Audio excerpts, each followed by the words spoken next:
Transfer का definition discuss किया था। ट्रांसफ़र के डेफिनेशन के अंदर टोटल 9 पॉइंट्स हैं। ट्रांसफ़र में पहली चीज़ क्या आती है? सेल, फिर एक्सचेंज, फिर रेलिंक्विशमेंट, फिर एक्सटिंग्विशमेंट, फिर मैच्योरिटी और redemption of zero coupon bonds, compulsory acquisition, फिर conversion of capital asset into stock in trade, फिर अपना section number 53A of transfer of property act, and last is member of cooperative housing society. So ये सब चीज़ें हम लोगों ने discuss की थी। टोटल 9 पॉइंट्स थे ट्रांसफर के डेफिनेशन के अंदर। अब फ्रेंड्स, सेक्शन 53A थोड़ा सा याद करो, उसमें 3 कंडीशंस थी। ए, सी एंड पी। ए से अग्रीमेंट होना चाहिए, सी से एंड पी से पोजेशन अगर दे दिया है, तो ये 3 कंडीशन सेटिस्फाई हो गई तो हम ट्रांसफर मान लेते हैं। एंड अगर ये 3 कंडीशन सेटिस्फाई नहीं होती है तो जिस दिन रजिस्ट्रेशन होगा वो दिन ट्रांसफर होगा। अच्छा, उसके बाद हमने कंपलसरी एक्विजिशन डिस्कस किया था।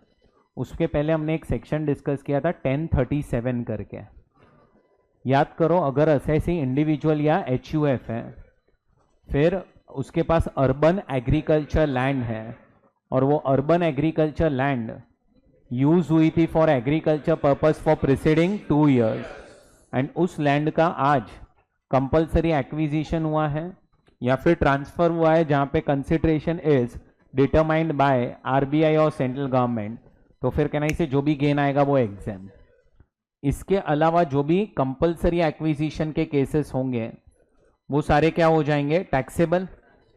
और अभी आपको टैक्स लगेगा, तो टैक्स किस तरह से लगेगा आपको? अगर आपको टैक्स लगेगा तो किस तरह से टैक्स लगेगा? याद करो थोड़ा सा। इनिशियल कंपेंसेशन अगर आपको 4 इंस्टॉलमेंट में मिला एग्जाम्पल, तो आपको टैक्स कब लगेगा? फर्स्ट इंस्टॉलमेंट में लगेगा। फिर अगर आपको एनहांस कंपेंसेशन मिला इन इंस्टॉलमेंट, तो जब जब मिला तब तब टैक्स। याद आ रहा है? अच्छा, एडिशनल या एनहांस कंपेंसेशन अगर आपको मिलता है on the basis of interim order, final order जब पास होगा तब। एंड लास्ट में अगर आपको इंटरेस्ट मिला क्योंकि आपको कंपेंसेशन लेट मिल रहा था, तो टैक्सेबल होगा under other sources, due basis के रिसीव बेसिस, और स्टैंडर्ड डिडक्शन 50%। याद आया? अगर प्रॉपर्टी का डिस्ट्रक्शन हो जाता है, डिस्ट्रक्शन, प्रॉपर्टी डिस्ट्रॉय हो जाती है because of natural calamities, riots, enemy attacks and fire explosion, ये 4 रीजंस के वजह से प्रॉपर्टी क्या हो जाती है? डिस्ट्रॉय हो जाती है। तो फिर आपको जो भी कंपेंसेशन मिलेगा, कहने से वो आपका FEOC हो जाएगा। फिर उसके बाद कॉस्ट ऑफ एक्विजिशन जो आपको पता होगी, holding period date of acquisition से डेट ऑफ डिस्ट्रक्शन तक, एंड अपना ये टैक्स जो है वो लगेगा in the year in which claim is received. याद आया? 3 केसेस हमने अभी तक पढ़ लिए जहां पे आपकी टैक्सेबिलिटी को पोस्टपोन किया है। एक था conversion of capital asset into stock in trade. आपको कैपिटल गेन्स हेड में टैक्स तभी लगेगा जब स्टॉक इन ट्रेड बिकेगा। दूसरा था कंपलसरी एक्विजिशन, एंड तीसरा था इंश्योरेंस क्लेम वाला। चलो अब अपन आगे बढ़ते हैं। अब अपने को आज जो पहला सेक्शन डिस्कस करना है वो है सेक्शन नंबर 50C। क्या है सेक्शन नंबर 50C? हम लोगों को डिस्कस करना है। ये जो प्रोविजन है वो अप्लाई होता है only and only in case of immovable property. और इमूवेबल प्रॉपर्टी में क्या क्या आएगा? लैंड, बिल्डिंग और बोथ। अब समझो, एक एग्जांपल लो कि विनायक जो है वो एक प्रॉपर्टी इमूवेबल ट्रांसफर कर रहा है, कोई भी इमूवेबल प्रॉपर्टी ट्रांसफर कर रहा है, और जो परचेजर है वो कौन है? सागर। तो सागर जो है वो कौन है? बायर है प्रॉपर्टी का, और विनायक जो है वो सेलर है। इसको तुम ट्रांसफर भी बोल सकते हो और इसको तुम ट्रांसफर भी बोल सकते हो। अब कैपिटल गेन्स ये ट्रांजैक्शन में किसको आएगा? सागर को कि विनायक को? तो ये जो सेक्शन मैं आपको सिखाऊंगा कौन सा, वो किसके पॉइंट ऑफ व्यू से बनाया गया है? बनाया गया है विनायक के पॉइंट ऑफ व्यू से, दैट इज सेलर के पॉइंट ऑफ व्यू से। लेकिन 2 मिनट के लिए मैं सागर के बुक्स में जा रहा हूं। सागर जो है जब भी ये प्रॉपर्टी खरीदेगा तो इसको एक टैक्स देना पड़ता है जिसका नाम है स्टैम्प ड्यूटी। अब स्टैम्प ड्यूटी कुछ परसेंटेज आपको लगता है, जैसे मैंने आपको बोला था महाराष्ट्र में इट इज 6%। अब किसका 6% लेना है? तो सागर जो है वो विनायक को कंसिडरेशन पे करेगा। ये कंसिडरेशन को हम अग्रीड वैल्यू बोल सकते हैं। अग्रीड मतलब समझ में आता है, डिसाइडेड बाय बायर एंड। तो ये जो अग्रीड वैल्यू है ना, अग्रीड वैल्यू, उसका कुछ परसेंटेज आपको स्टैम्प ड्यूटी देना पड़ता है। स्टैम्प ड्यूटी जाता है in the pocket of state government. State government के लिए ये रेवेन्यू है। बट अब लोग क्या करते थे? लोग जानबूझ के ये कंसिडरेशन कम रखते थे। ये जो कंसिडरेशन है वो कम रखते थे। तो इसी रीजन के वजह से स्टेट गवर्नमेंट ने क्या डिसाइड किया कि एक काम करते हैं, ये जो प्रॉपर्टी विनायक सागर को बेच रहा है हम खुद भी उसका वैल्यू देंगे, और उस वैल्यू को हम बोलते हैं SDV, that is stamp duty value. अब स्टैम्प ड्यूटी वैल्यू या फिर अग्रीड वैल्यू, दोनों में से जो भी हायर होगा, हायर, उस पे क्या लग जाएगा बोलो? ये परसेंटेज एप्लीकेबल हो जाएगा। ये परसेंटेज जो है वो क्या हो जाएगा? एप्लीकेबल। तो इन दोनों में से क्या लेना है? Whichever is higher. Stamp duty pay कौन करता है? पे बायर के सेलर? बायर पे करेगा।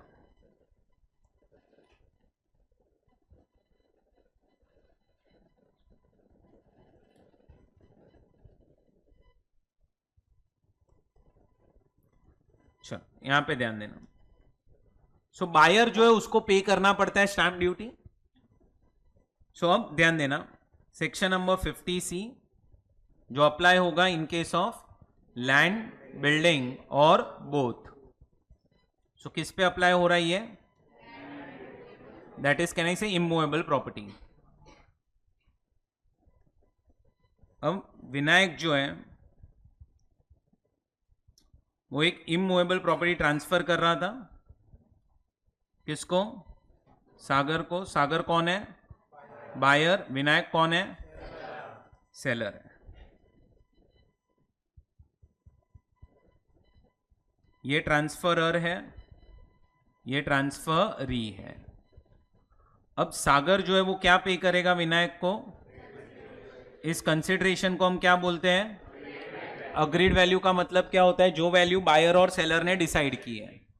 अब ये सागर जो है उसको भरना पड़ेगा क्या?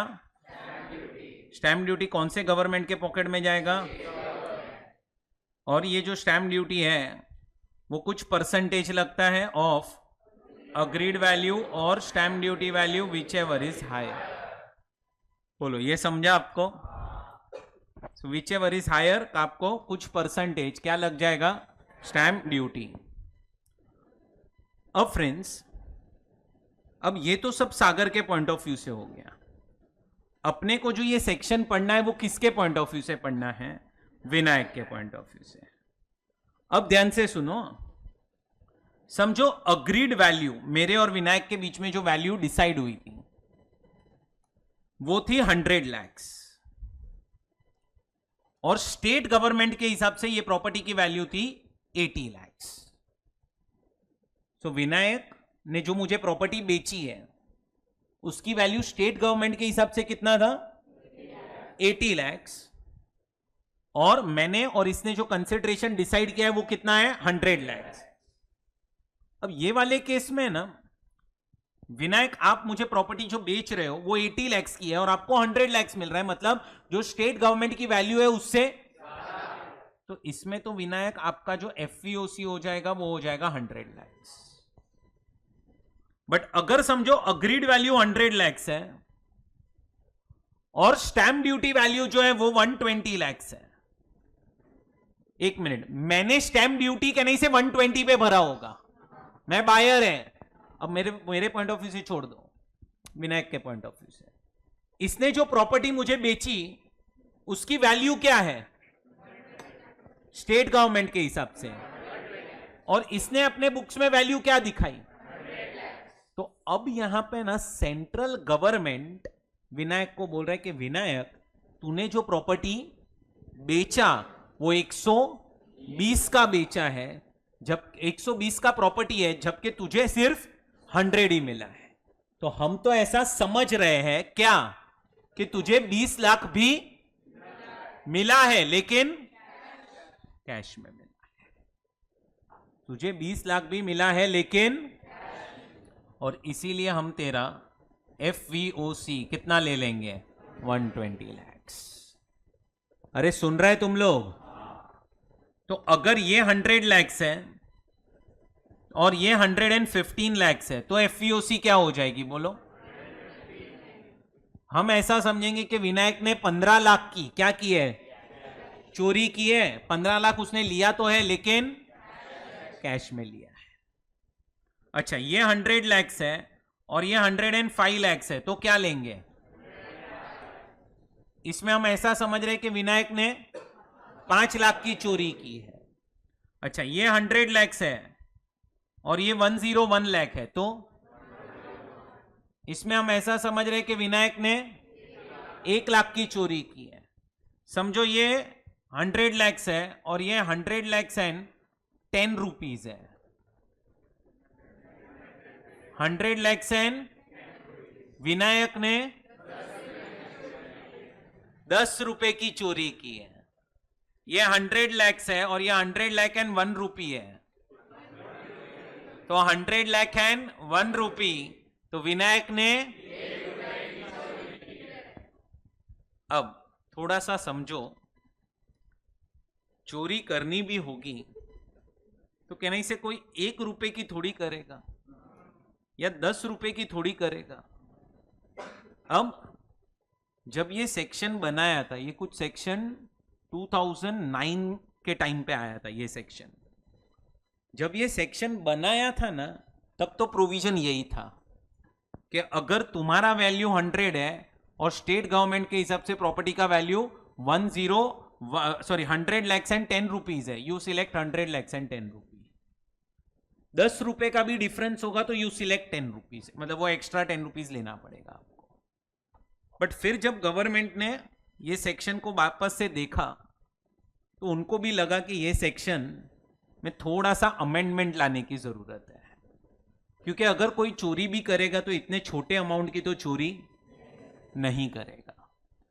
आप सिर्फ सोचो, ये एक इमूवेबल प्रॉपर्टी है, मैं 4 अलग अलग वैल्यूअर्स को बुलाऊंगा और बोलूंगा ये प्रॉपर्टी की वैल्यू निकालो।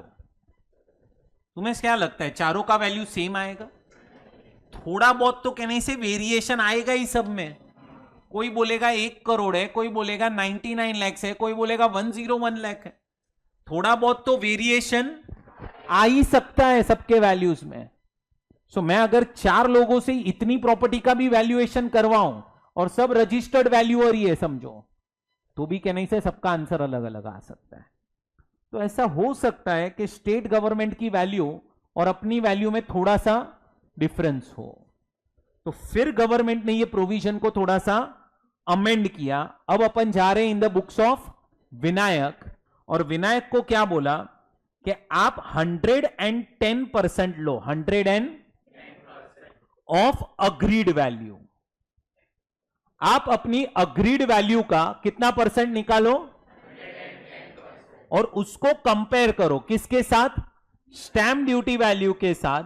मतलब आपकी अग्रीड वैल्यू में 10% और जोड़ दो, and if 110% of agreed value is more than or equal to stamp duty value, तो हम समझ लेंगे कि आपका एफईओसी is agreed value.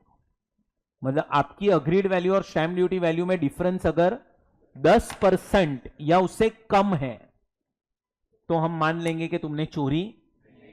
But if 110% of agreed value, तुमने अग्रीड वैल्यू लिया, उसका 110% लो, 110% of agreed value is less than stamp duty value. मतलब 10% जोड़ने के बाद भी स्टेट गवर्नमेंट की जो वैल्यू है उससे फिर हम समझ लेंगे कि आपने चोरी की है। And now HDV is what, FEOC is what, stamp duty value. अरे समझा? चलो एग्जांपल्स देखते हैं। Agreed value and stamp duty value, आप बताना क्या लेना चाहिए एफईओसी। अग्रीड वैल्यू समझो 100 लाख है और स्टैंप ड्यूटी वैल्यू 80 लाख है। ये केस में तो कोई डिस्कशन ही नहीं है, 100 लाख ही लेना चाहिए। ये 100 लाख है और ये 101 लाख है अभी। अब आप अग्रीड वैल्यू का 110% निकालोगे तो कितना आएगा, 110 आएगा। मतलब इसमें अगर आप 10% और जोड़ दोगे तो 110 होगा। ये 101 है, क्या हो जाएगा एफईओसी, 100 लाख। ये अगर 100 लाख है और ये 105 लाख है, 100 लाख। ये 100 लाख है और ये 108 लाख है। ये 100 लाख है, ये 110 लाख है, 100 लाख। ये 100 लाख है और ये 125 लाख है। बैठा दिमाग में? सो कितना परसेंट वेरिएशन वो लोग चलाने के लिए तैयार है अभी, 10%। कि अगर डिफरेंस 10% है तो उतना हम एक्सेप्ट कर रहे हैं, बट अगर डिफरेंस 10% से तो खत्म। फिर आप लोगों को एफईओसी क्या लेना पड़ेगा, जो आपका स्टैंप ड्यूटी वैल्यू है वो। अब सुनो, अब क्या हुआ कि समझो अग्रीड वैल्यू 110 है, सॉरी अग्रीड वैल्यू 100 है एंड स्टैंप ड्यूटी वैल्यू 125 है। Now can I say difference is more than 10%? So your FEOC is how much? 125, right? अब है ना, अब विनायक क्या बोल रहा है गवर्नमेंट को जाके कि गवर्नमेंट मेरी प्रॉपर्टी का मुझे सच में 100 लाख ही मिला है, मैंने कोई चोरी, मैंने कोई 25 लाख रुपया कैश में रिसीव नहीं किया है, मेरे को सच में 100 लाख मिला है। मुश्किल से एक ही बायर मिला था जिसने 100 लाख पे अग्री किया है। आप प्रॉपर्टी की वैल्यू देख लो अभी जाके, वो 100 लाख से ज्यादा नहीं है, मैंने कोई चोरी नहीं की है। तो आप मुझे कुछ रिलीफ दो यहां पे। वैसे मेरा एफपीओसी मुझे पता है is 125 as per section 50C, but मुझे 125 लाख पे टैक्स भरना नहीं है।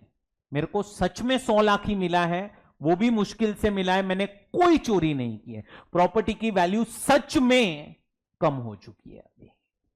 ऐसा कौन बोल रहा है? विनायक। किसको? अब ऐसा ये बोलेगा तो ऐसा थोड़ी है कि अपन इस पे भरोसा कर लेंगे। तो इसीलिए एक प्रोविजन क्या बनाया है कि विनायक, अगर आपको चाहिए तो आप है ना, आप अपने असेसिंग ऑफिसर के पास जाओ। Who is assessing officer? तो जो पर्सन आपका इनकम टैक्स डिपार्टमेंट में रिटर्न्स और सब चेक करता है। आप उसके पास जाओ, कौन? विनायक। तो विनायक, आप अपने असेसिंग ऑफिसर के पास जाओ and explain this case to your assessing officer. तो विनायक गया असेसिंग ऑफिसर के पास। असेसिंग ऑफिसर को बोला, देखो मैंने 100 लाख में प्रॉपर्टी बेची है, जबकि stamp duty value is 125, so as per section 50C my FVOC is 125 lakhs। लेकिन मुझे अभी तक 125 नहीं मिला है, मुझे सच में कितना मिला है? 100 lakhs। मैंने कोई टैक्स का चोरी नहीं किया। अब ये क्या करेगा पता है? ये आपको लेके जाएगा वैल्यूएशन ऑफिसर के पास। अब ये वैल्यूएशन ऑफिसर किसके लिए काम कर रहा है? इनकम टैक्स डिपार्टमेंट के लिए। और इनकम टैक्स डिपार्टमेंट मतलब क्या? नहीं से सेंट्रल गवर्नमेंट। सो ये वैल्यूएशन ऑफिसर के पास आपको लेके गया। अब वैल्यूएशन ऑफिसर क्या करेगा पता है? आपके प्रॉपर्टी की वैल्यू वापस निकालेगा। अब आपके सामने 3 वैल्यू आ जाएगी। पहला अग्रीड वैल्यू, कितना? दूसरा स्टैम्प ड्यूटी वैल्यू, कितना? एंड तीसरा वैल्यूएशन ऑफिसर्स वैल्यू। समझो वैल्यूएशन ऑफिसर ने वैल्यू किया और वो आया 115 lakhs। तो अब आपकी एफवीओसी क्या होगी? 115। अरे सुन रहा है? समझो अग्रीड वैल्यू 100 आई, एचडीवी 125 आया और वैल्यूएशन ऑफिसर का वैल्यू 140 lakhs आया। अब आपका एफवीओसी क्या?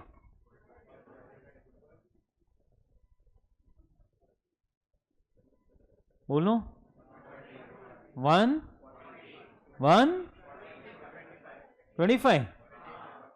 40 कितना? कितने लोग 125? Raise your hands. और कितने लोग 140? Raise your hands.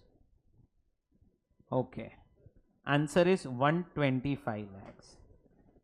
अरे बेवड़े, थोड़ा सोच। तू गवर्नमेंट के पास जा रहा है, बोलता है मेरे को 125 पे टैक्स नहीं भरने का है। गवर्नमेंट बोलेगा नहीं 140 पे भर।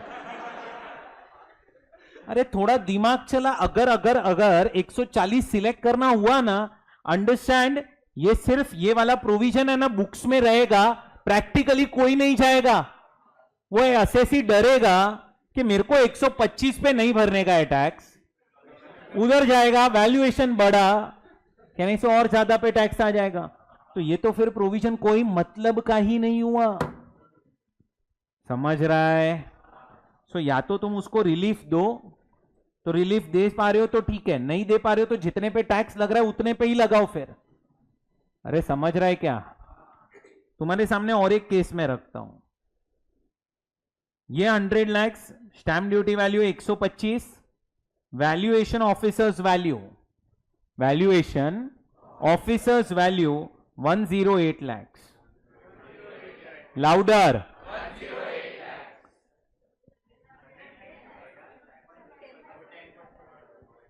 बोलो। हाँ, कितना? 100। Answer is 108। ये जो 10% वाला कॉन्सेप्ट जो लगाते हो ना, that you apply concept of 10%, और you can say that tolerance band concept when you are comparing your agreed value with stamp duty value, not with valuation officers value. You understood? एक batch में एक question आया था, sir ऐसा भी तो हो सकता है, agreed value 100, HDV 125 and valuation officer ने वैल्यू निकाला 90 lakhs। मैं कुछ सिखाता हूं पहले। समझो कि आप ये विनायक प्रॉपर्टी बेच रहे हैं एंड आप सर वैल्यूएशन ऑफिसर हो। ये आपके पास आया है, बोल रहा है कि इसने बोला है कि मैंने प्रॉपर्टी 100 lakhs में बेची है। ये आपको बोल रहा है 100 lakhs में प्रॉपर्टी बेची है। अब थोड़ा दिमाग चलाओ, ये वैल्यूएशन ऑफिसर जब वैल्यू निकालने बैठेगा, थोड़ा दिमाग चलाओ, वो बोल रहा है मैं 100 lakhs में बेचा है, तो तुम्हें समझ में आता है वो एटलीस्ट 100 lakhs को बेच तो लेगा कि नहीं? तो इसके होने के चांसेस है ही नहीं, अगर तुम समझ पा रहे हो तो। क्योंकि ये बोल रहा है मैंने 100 लाख में प्रॉपर्टी बेचा है, इसका मतलब 100 लाख तो वैल्यू होगी तभी तो बेचा होगा ना। अरे समझ रहा है क्या? तो इसीलिए वो केस नहीं हो सकता। सो ये आपका और एक पार्ट कंप्लीट हुआ सेक्शन 50C के अंदर। अब 50C में और एक पार्ट आ रहा है, ध्यान से सुनो, ये पार्ट बहुत मस्त है। अब मुझे बताओ, ये जो स्टेट गवर्नमेंट की स्टैंप ड्यूटी वैल्यूज है वो हर एक इंटरवल के बाद रिवाइज होती है। रिवाइज क्या होने के चांसेस ज्यादा है, कम होने के चांसेस के बढ़ने के चांसेस? रियल एस्टेट है तो थोड़ा आप सबको ही पता है कि बढ़ने के चांसेस बहुत ज्यादा है। अब है ना, बराबर से केस सुनना मैं क्या एक्सप्लेन कर रहा हूं एंड अंडरस्टैंड लॉजिकली क्या हुआ। समझो विनायक और यहां पे है सागर। अब हमारे बीच में ना अग्रीमेंट बना था, अग्रीमेंट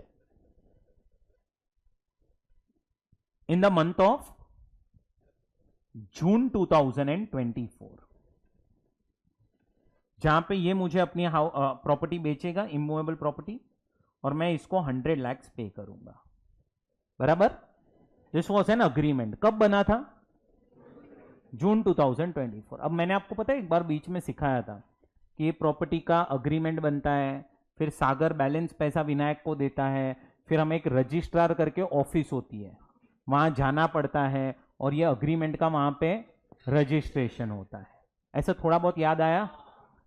अब ये सब प्रोसेस होने में ना, ऐसा नहीं है कि जून में अग्रीमेंट बना और जून में रजिस्ट्रेशन होगा, थोड़ा सा टाइम जाता है।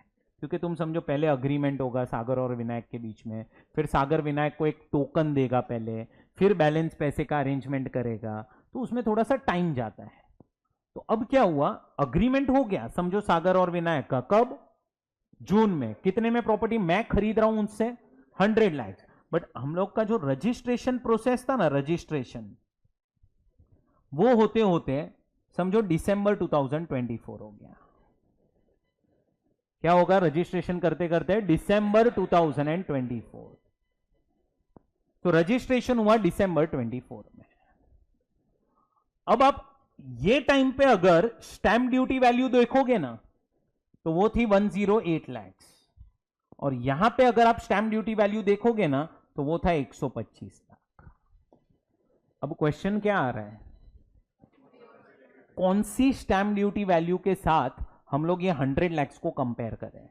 सी if you take 110% of 100 lakhs, that is agreed value, that will come to 110 lakhs। Now 110 lakhs अगर हम देखें किसका, 108 के साथ कंपेयर करें तो 100 आना चाहिए, और अगर 125 के साथ कंपेयर करें तो 125 आना। बोलो समझ रहा है? तो अब क्वेश्चन आ रहा है कौन सी स्टैंप ड्यूटी वैल्यू, अग्रीमेंट के दिन का के रजिस्ट्रेशन के? सब लोग अग्री कर रहे हो? अब अगर आप बोल रहे हो अग्रीमेंट के दिन का, इधर मेरे पास एक आर्ग्यूमेंट है। फिर तो अग्रीमेंट है ना, अग्रीमेंट जून में हुआ, रजिस्ट्रेशन दिसंबर में हुआ। अब 2 मिनट के लिए सोचो, अपन आज मिल रहे हैं, आज अपना एक्चुअली में अग्रीमेंट हो रहा है, बराबर है। आज कौन सा मंथ चल रहा है? अभी जून चल रहा है, समझो एग्जाम्पल। अपन है ना, अपन क्या बोलेंगे, सुनो अपन दोनों ऐसा बोल देंगे क्या कि अपन दोनों मिले थे in the month of January. हम लोग जानबूझ के अग्रीमेंट कब का दिखाएंगे? जैन का दिखाएंगे। बैक डेटेड अग्रीमेंट बनाना है, बन जाएगा, चलो बैक डेटेड अग्रीमेंट ही बनाना है ना, ये कोर्ट में आते आते बन जाता है इधर। सो अग्रीमेंट बनाना कोई डिफिकल्ट बात नहीं है, अग्रीमेंट बैक डेटेड बनाना होगा, अभी बन जाएगा। तो लोग क्या करेंगे फिर, जानबूझ के समझो 2 साल 3 साल पहले का अग्रीमेंट बना देंगे। क्यों? क्योंकि वो टाइम पे स्टैंप ड्यूटी वैल्यू कम होगी, तो कहने से आप अपनी अग्रीड वैल्यू को भी कम रख के बाकी का पैसा कैश में ले सकते हो। अरे नहीं समझा तुम्हें? तो अगर आप बोल रहे हो कि अग्रीमेंट के दिन का स्टैंप ड्यूटी वैल्यू लो, तो फिर सब लोग क्या करेंगे? चोरी करना स्टार्ट कर देंगे। कैसे चोरी करेंगे? बैक डेटेड अग्रीमेंट बना के। अरे सुन रहा है? तो अब क्या करें हम लोग? सर रजिस्ट्रेशन का ले लो, वही तो बच रहा है। अंडरस्टैंड? अगर तुम बोल रहे हो रजिस्ट्रेशन का लो, तो उसमें प्रॉब्लम क्या होगी? जिनका सच में अग्रीमेंट 2 साल पहले बन चुका है, मतलब जो कोई चोरी नहीं कर रहा था, जेन्युइन केसेस है जहां पे कोई टैक्स की चोरी नहीं थी, कहने से वो लोग फंस गए। फिर तो यार तुम वन साइडेड प्रोविजन तो नहीं बना सकते ना। तो अगर अग्रीमेंट के दिन का क्या रखे हम लोग? स्टैंप ड्यूटी वैल्यू सिलेक्शन रखे, तो इसमें लॉस किसका? अग्रीमेंट के दिन के, गवर्नमेंट का। और रजिस्ट्रेशन के दिन का रखे तो जो जेन्युइन असेसीज है, जो कोई टैक्स की नहीं कर रहे, कहने से वो लोग फंस गए। अरे जिनका सच में अग्रीमेंट जून में बना था, समझो ये सच में जून में बन गया था, मेरा और विनायक का अग्रीमेंट सच में जून में बना था। विनायक बोल रहा है कि मेरा अग्रीमेंट जून में सच में बना है, मैंने कोई चोरी नहीं की है, और हमने वो टाइम पे जो स्टैंप ड्यूटी वैल्यू थी वो ध्यान में रख के ही अग्रीड वैल्यू डिसाइड की है। अरे सुन रहे तुम लोग? तो अब अपने को प्रोविजन ऐसा बनाना पड़ेगा कि जो लोग चोरी कर रहे हैं वो लोग फंस जाए, और जो लोग जेन्युइन असेसी है उनको बेनिफिट भी मिले। तो तुमने क्या बोला था? कौन से दिन का स्टैंप ड्यूटी वैल्यू? पहले क्या आंसर दिया था तुमने? अग्रीमेंट। इन्होंने भी बोला है कि ले लो चलो अग्रीमेंट का, लेकिन जैसे मैंने आपको बोला, क्या अग्रीमेंट तो बैकडेटेड भी बना सकते हैं। तो गवर्नमेंट ने बोला कि आप अग्रीमेंट का स्टैंप ड्यूटी वैल्यू तभी ले सकते हो जब आप प्रूव करोगे कि आपका अग्रीमेंट सच में जून में बना है। मतलब ये असेसी को बोला गया है क्या? प्रूव कर क्या कि अग्रीमेंट तेरा सच में जून में बना है। तो अब असेसी क्या करेगा? असेसी गवर्नमेंट को बोलेगा ये ले अग्रीमेंट। तो गवर्नमेंट बोलते हैं agreement is not the proof कि अग्रीमेंट बना है जून में। अरे भाई अग्रीमेंट ही देखना होगा तो फिर कहने से सब लोग बैकडेटेड अग्रीमेंट बनाएंगे। अरे सुन रहे तुम लोग? सो अग्रीमेंट से ये प्रूव नहीं होगा कि अग्रीमेंट सच में जून में बना है। तुझे ये प्रूव करना पड़ेगा कि अग्रीमेंट जून में बना है, बट वो अग्रीमेंट डिसाइड नहीं करेगा कि अग्रीमेंट जून में बना है। मैं जो बोल रहा है वो समझ रहा है क्या? तो कैसे पता चलेगा? तो असेसी ने बोला गवर्नमेंट आप बताओ कैसे फाइंड करे। फिर तो गवर्नमेंट ने बोला तू बोल रहा है ना अग्रीमेंट बना है, कब? तो तुमने विनायक, तूने सामने सागर से कहने से 100% कुछ ना कुछ पैसा तो लिया ही होगा। तो अगर तूने विनायक सागर से कुछ ना कुछ पैसा लिया है बाय अकाउंट पेई चेक, अकाउंट पेई demand draft, RTGS, NEFT, debit card, credit card, prescribed mode से पैसा लिया है, कहने से अब ये चीज गलत नहीं हो सकती क्योंकि उसकी एंट्री बैंक में आएगी और बैंक स्टेटमेंट कहने से कोई चेंज नहीं कर सकता। तो अगर विनायक आपने सच में अग्रीमेंट कब बनाया है? जून में, तो तुझे सागर से कुछ ना कुछ अमाउंट तो मिला ही होगा। अगर तुझे सागर से अमाउंट रिसीव हो चुका है बाय अकाउंट पेई चेक, अकाउंट पेई डिमांड ड्राफ्ट, आरटीजीएस, एनईएफटी और बाय प्रिस्क्राइब्ड मोड्स, तो हम समझेंगे कि तेरा अग्रीमेंट सच में जून में बना है और तब तू स्टैंप ड्यूटी वैल्यू अग्रीमेंट के दिन की ले लेना। अच्छा तुम अगर ऐसा बोलो कि ये लो अग्रीमेंट, मुझे तभी पैसा भी आया था कैश में, चलेगा क्या? नहीं, क्योंकि अग्रीमेंट बैकडेटेड बन सकता है और कैश का कोई प्रूफ नहीं है। उन लोग ने इसीलिए तो बोला क्या, आपके पास पैसा आ जाना चाहिए by prescribe modes. So provision क्या है?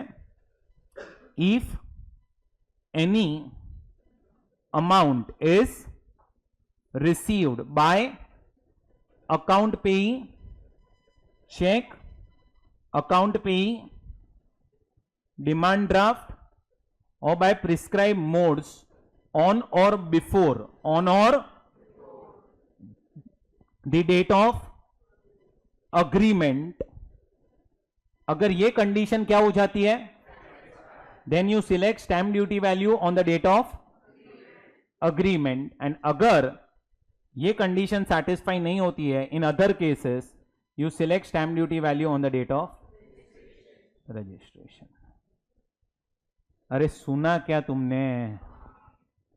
अब कहने से जो जेन्यून असेसीज है जिनका सच में ट्रांजैक्शन जून में हो चुका है, कहने से उनको कुछ ना कुछ अमाउंट मिल जाना चाहिए। एंड अब तुम भी याद रखना, जब भी तुम कोई प्रैक्टिकली ट्रांजैक्शन करने बैठो तो सामने वाले से अमाउंट अकाउंट पे ही चेक, डिमांड ड्राफ्ट, ईसीएस से लेना कितना इंपॉर्टेंट हो चुका है। क्योंकि तुम भी अभी डील करोगे, अगर सपोज तुम कोई प्रॉपर्टी बेच रहे हो किसी को, तो तुम्हें तो पता ही है अभी कि अग्रीमेंट के दिन का स्टैम्प ड्यूटी वैल्यू तभी सिलेक्ट किया जाएगा जब अकाउंट पे ही चेक से पैसा आएगा। तो आप भी सामने जब डील करने बैठोगे तो उसको बोल दो भाई थोड़ा टोकन तो हमें दे ही दे अकाउंट पे ही चेक से आज, फिर भले ही अपना रजिस्ट्रेशन 6 महीने बाद हो या 10 महीने बाद हो, एटलीस्ट क्या है आज के दिन की स्टैम्प ड्यूटी वैल्यू फिक्स हो जाएगी अपनी। अरे क्लियर? सो आपको कभी कभी क्वेश्चन में 2 स्टैम्प ड्यूटी वैल्यू दी होगी, तो आपको दोनों में से कोई भी एक सिलेक्ट करनी पड़ेगी। तो वो सिलेक्ट करो और फिर आप अग्रीड वैल्यू के साथ कंपेयर करो। सो ये आपका कौन सा सेक्शन कंप्लीट हो गया?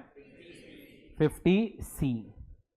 अब ऐसा ही सिमिलर और एक प्रोविजन है, बट ये बहुत छोटा प्रोविजन है, सेक्शन नंबर 50CA।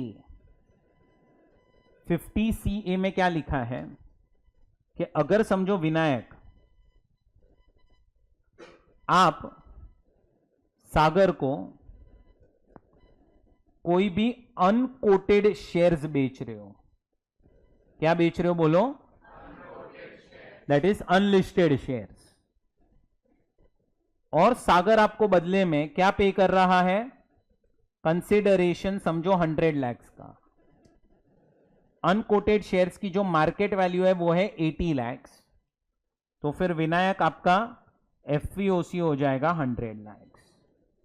एंड अगर यही इसकी जो मार्केट वैल्यू है वो 120 लाख है, तो विनायक आपका एफवीओसी हो जाएगा 120 लाख। ये कहां लिखा है? ये section 50CA। In short Vinayak आपका एफवीओसी क्या होगा? So either it will be agreed value or it will be fair market value, whichever is higher.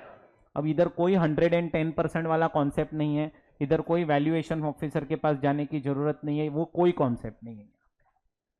सो ये है आपका FVOC in case of unquoted shares. अब मैंने आपको 2 सेक्शंस पढ़ा है। पहला कौन सा पढ़ा हमने? अभी हमने कौन सा पढ़ा? अब एक कंक्लूजन, ध्यान से सुनो। समझो आपको क्वेश्चन में ऐसा दिया है कि विनायक ने एक असेट बेचा है, असेट जिसकी वैल्यू 1 करोड़ है, और यह असेट उसने सागर को बेचा है, और सागर ने उसको कंसिडरेशन में सिर्फ 80 लाख ही दिया है। मतलब asset is transferred for इनएडिक्वेट consideration. बोलो क्या बोला मैंने? Asset is transferred for, so Vinayak, he is receiving consideration, but consideration is louder, consideration is inadequate. So now can I say Vinayak is liable to pay tax under capital gains? So the question is what will be FVOC of Vinayak? Vinayak का FVOC क्या होगा? 100 lakhs का एक asset जा रहा है और 80 lakhs मिल रहा है, क्या होगा उसका FVOC? बोलो। 100 lakhs के 80 lakhs, लाउडर। हाँ, आंसर इज डिपेंड्स। आपको क्वेश्चन क्या पूछना चाहिए यहां पे कि विनायक आप जो असेट ट्रांसफर कर रहे हो ना, वो कौन सा असेट है? अगर असेट इमूवेबल प्रॉपर्टी है, बोलो कौन सा है? Then as per section number 50C इसका 110% लेंगे तो वो आएगा 88। Can I say that is less than 100 lakhs? तो अब हम 100 lakhs सिलेक्ट करेंगे एफवीओसी।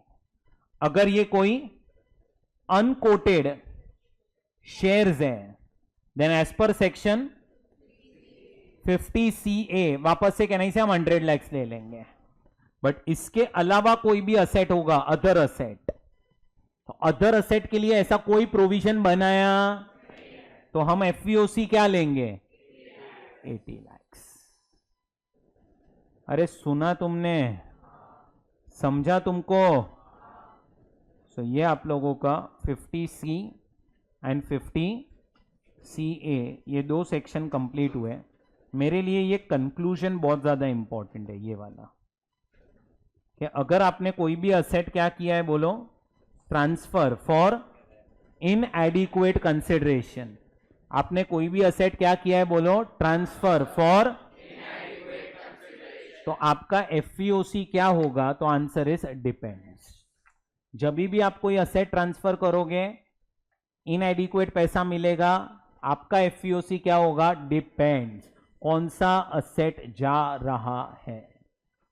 अब ये देखो, आपको यहां पे 50C के प्रोविजंस मिल जाएंगे. ये रहे, वो भी पहला स्टार्टिंग में मेन प्रोविजन, फिर वो वैल्यूएशन ऑफिसर और 2 स्टैम्प ड्यूटी हुई तो क्या, और ये है in case of unquoted shares.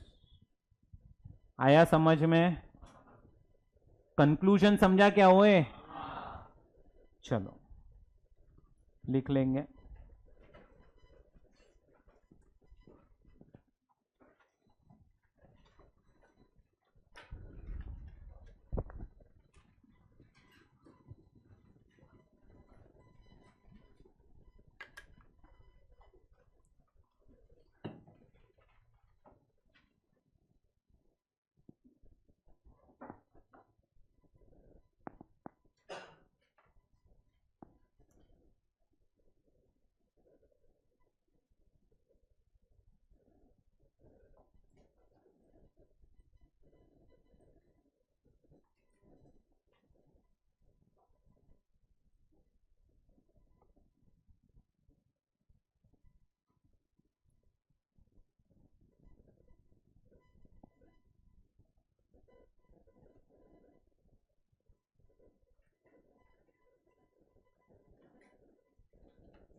ये जो लिखा है उसमें आप हेडिंग दे सकते हो, asset transferred for इनएडिक्वेट consideration. asset transferred for inadequate consideration.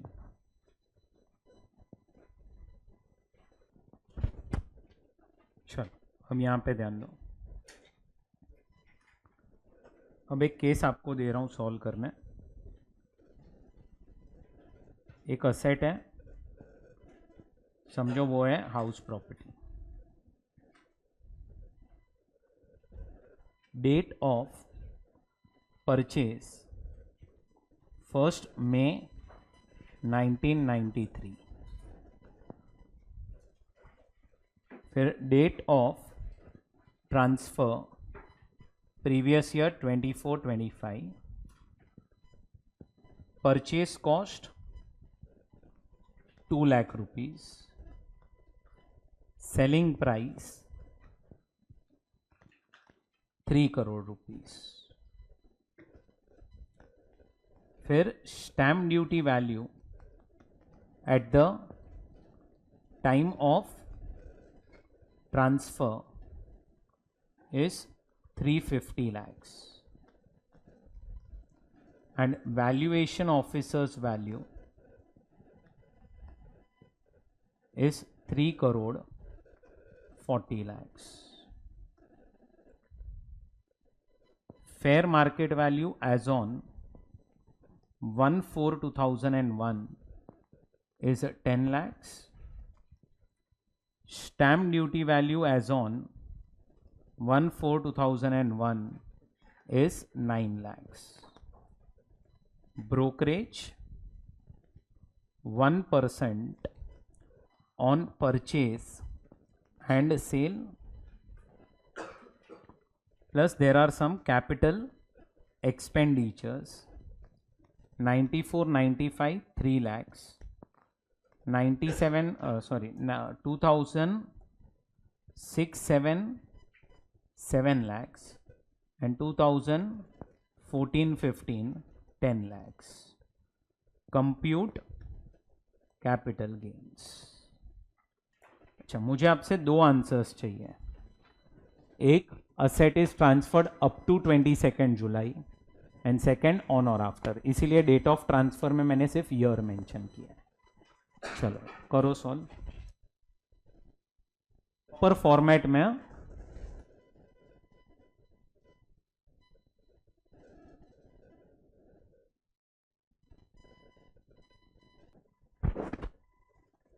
FVOC आपका 340 आया. अब जब आप लेस करते हो ना ट्रांसफर एक्सपेंसेस, तो वो आपका सेलिंग प्राइस का 1% होगा. थोड़ा दिमाग चलाओ. जो एजेंट है जिसके थ्रू आपने डील करवाई, उसको क्या मतलब है आपके वैल्यूएशन ऑफिसर के वैल्यू से, या उसको क्या मतलब है कि आपका स्टैम्प ड्यूटी वैल्यू कितना है. वो तो आपसे कंसिडर, ये कमीशन किस पे लेगा, जो आपका डील हुआ है उतने पे लेगा. तो याद रखना ब्रोकरेज आपका 1% किसका आएगा, सेलिंग प्राइस का, दैट इज 3 लाख. बराबर. फिर आपको परचेस कॉस्ट यहां पे दी गई है. आपकी परचेस कॉस्ट कितनी है, 2,02,000 है. But you compare that with fair market value, but which should not exceed stamp duty value. तो आपकी फाइनल कॉस्ट 9 हो गई. 9 को मल्टीप्लाई बाय 363 डिवाइड बाय 100, तो आपको इंडेक्स्ड कॉस्ट ऑफ एक्विजिशन मिल जाएगा. फिर आप लोग ये 3 लाख को इग्नोर करोगे, ये 7 लाख को इंडेक्स करो और 10 लाख को इंडेक्स करो. फाइनल आंसर कितना है, 2683,713. और अगर इंडेक्सेशन नहीं मिल रहा है तो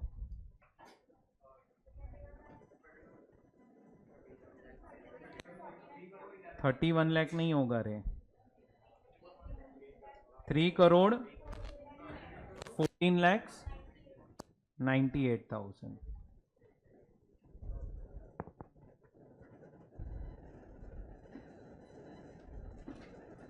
ये बराबर.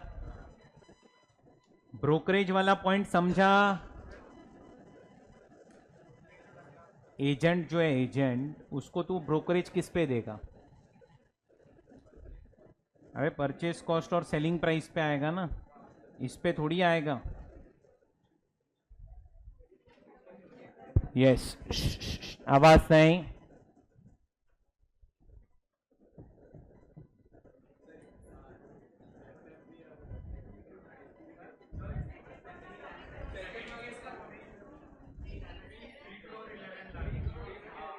इलेवन है, 3 करोड़ 11 लाख। कितना है 3 करोड़ 11 लाख? चेक करो जरा, सब लोग का वही आ रहा है।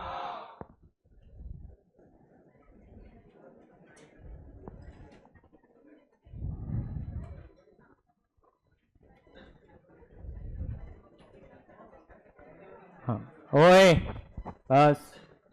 हाँ, ये एचडीबी इमूवेबल प्रॉपर्टी है ना, तो इमूवेबल प्रॉपर्टी के केस में fair market value should not exceed stamp duty value. तो सम किया है ना अपन ने। चलो यहां पे ध्यान दो।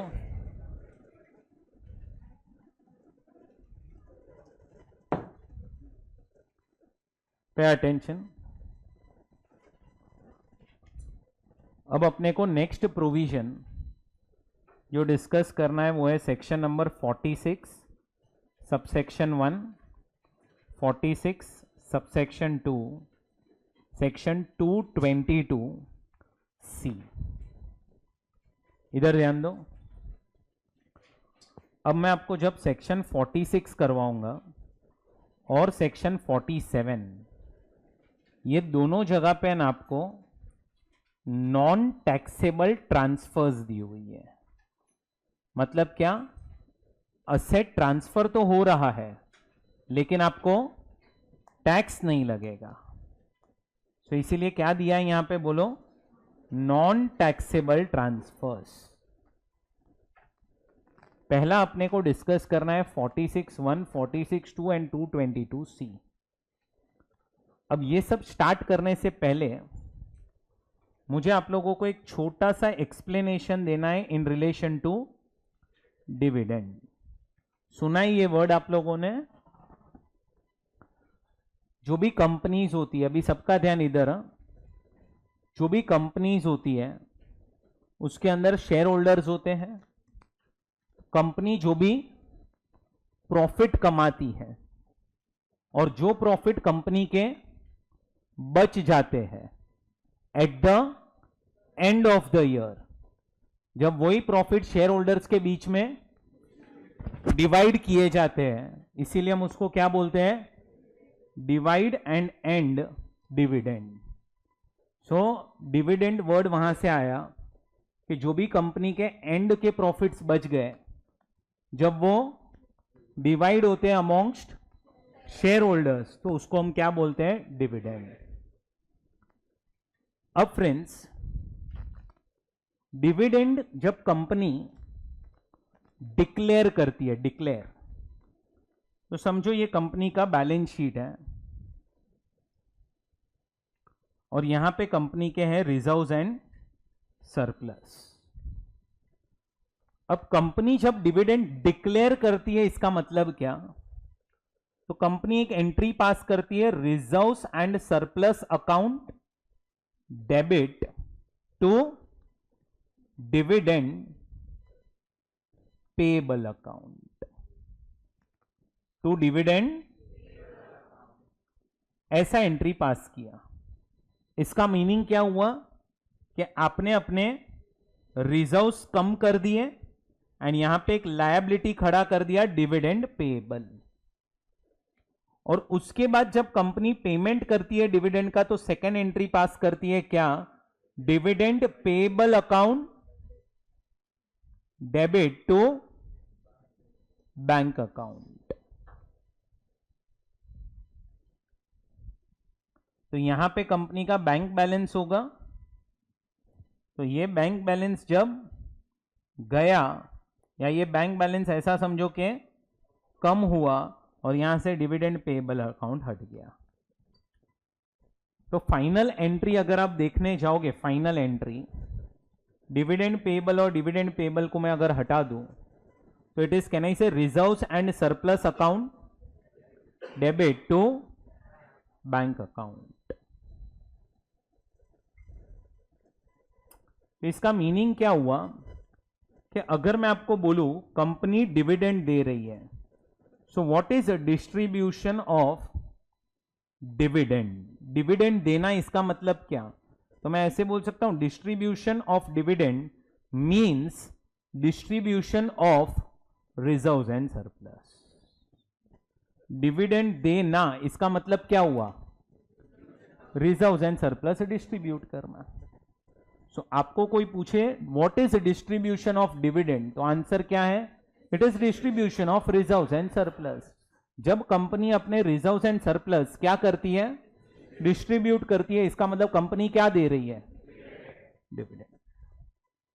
अब ये आपका फर्स्ट पॉइंट था डिविडेंड के अंदर कि what is distribution of dividend.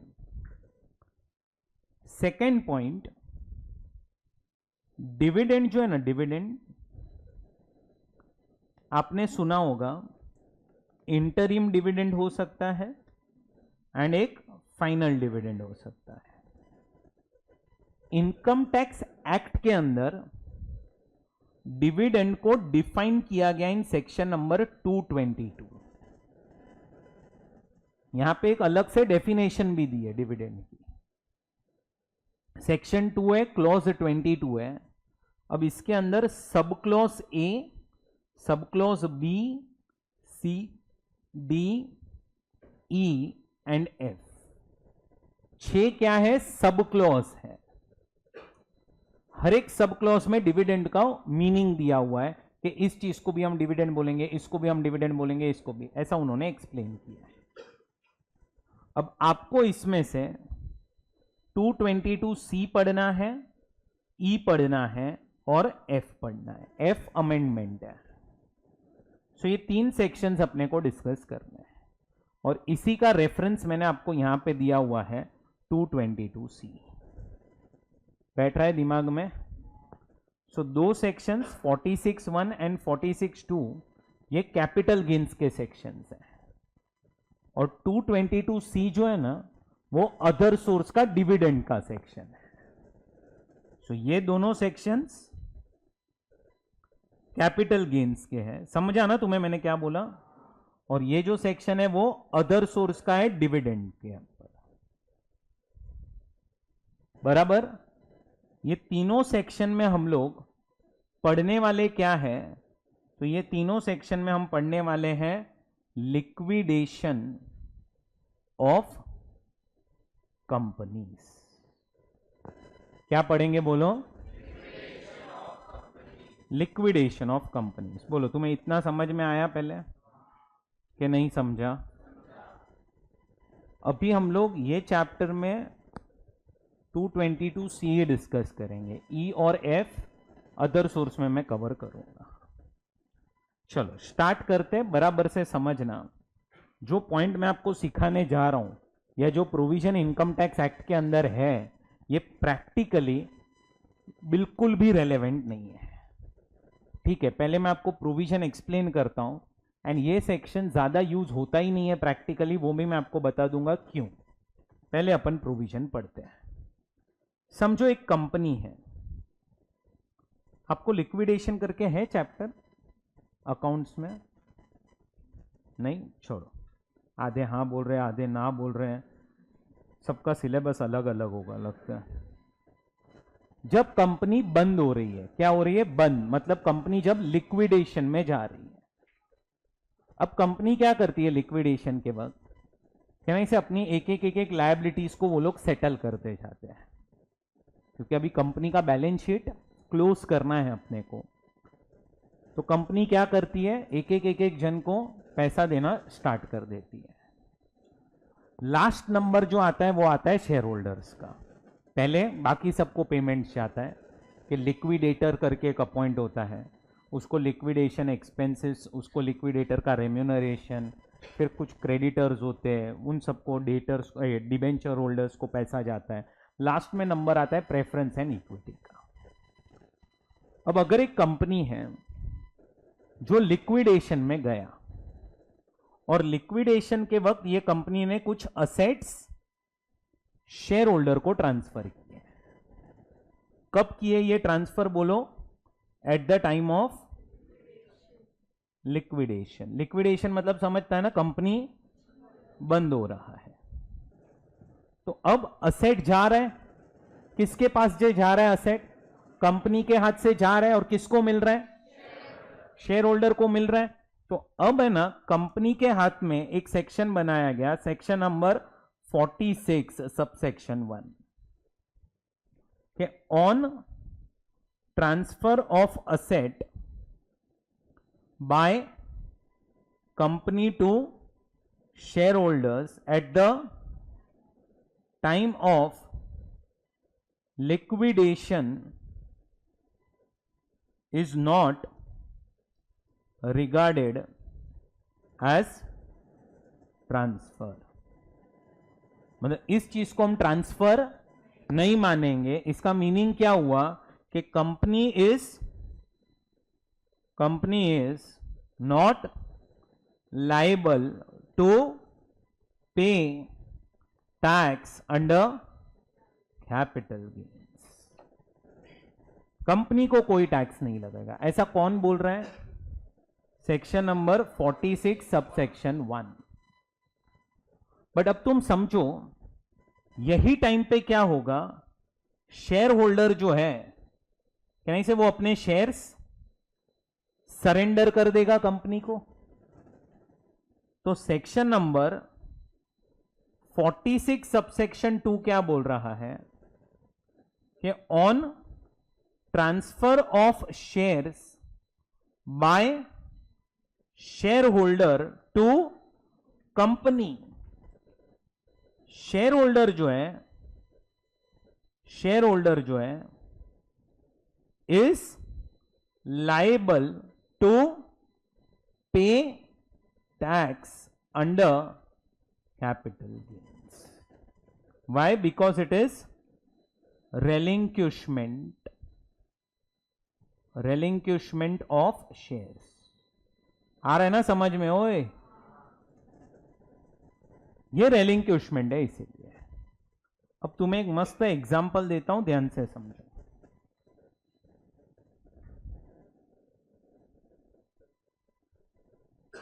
समझो ये एक कंपनी है, ये कंपनी का बैलेंस शीट है।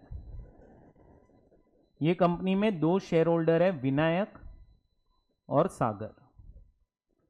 दोनों के पास फेस वैल्यू 2 लाख के शेयर है और दोनों ने शेयर्स जब खरीदे थे तो कॉस्ट 1.8 लाख थी एंड 2.2 लाख थी। दोस्तों, कॉस्ट तो दोनों की डिफरेंट हो सकती है ना। दोनों के पास नंबर ऑफ शेयर्स इक्वल है, कैसे पता चला? Face value. बट दोनों की कॉस्ट खरीदते वक्त कॉस्ट अलग अलग थी। तो ये बैलेंस शीट है।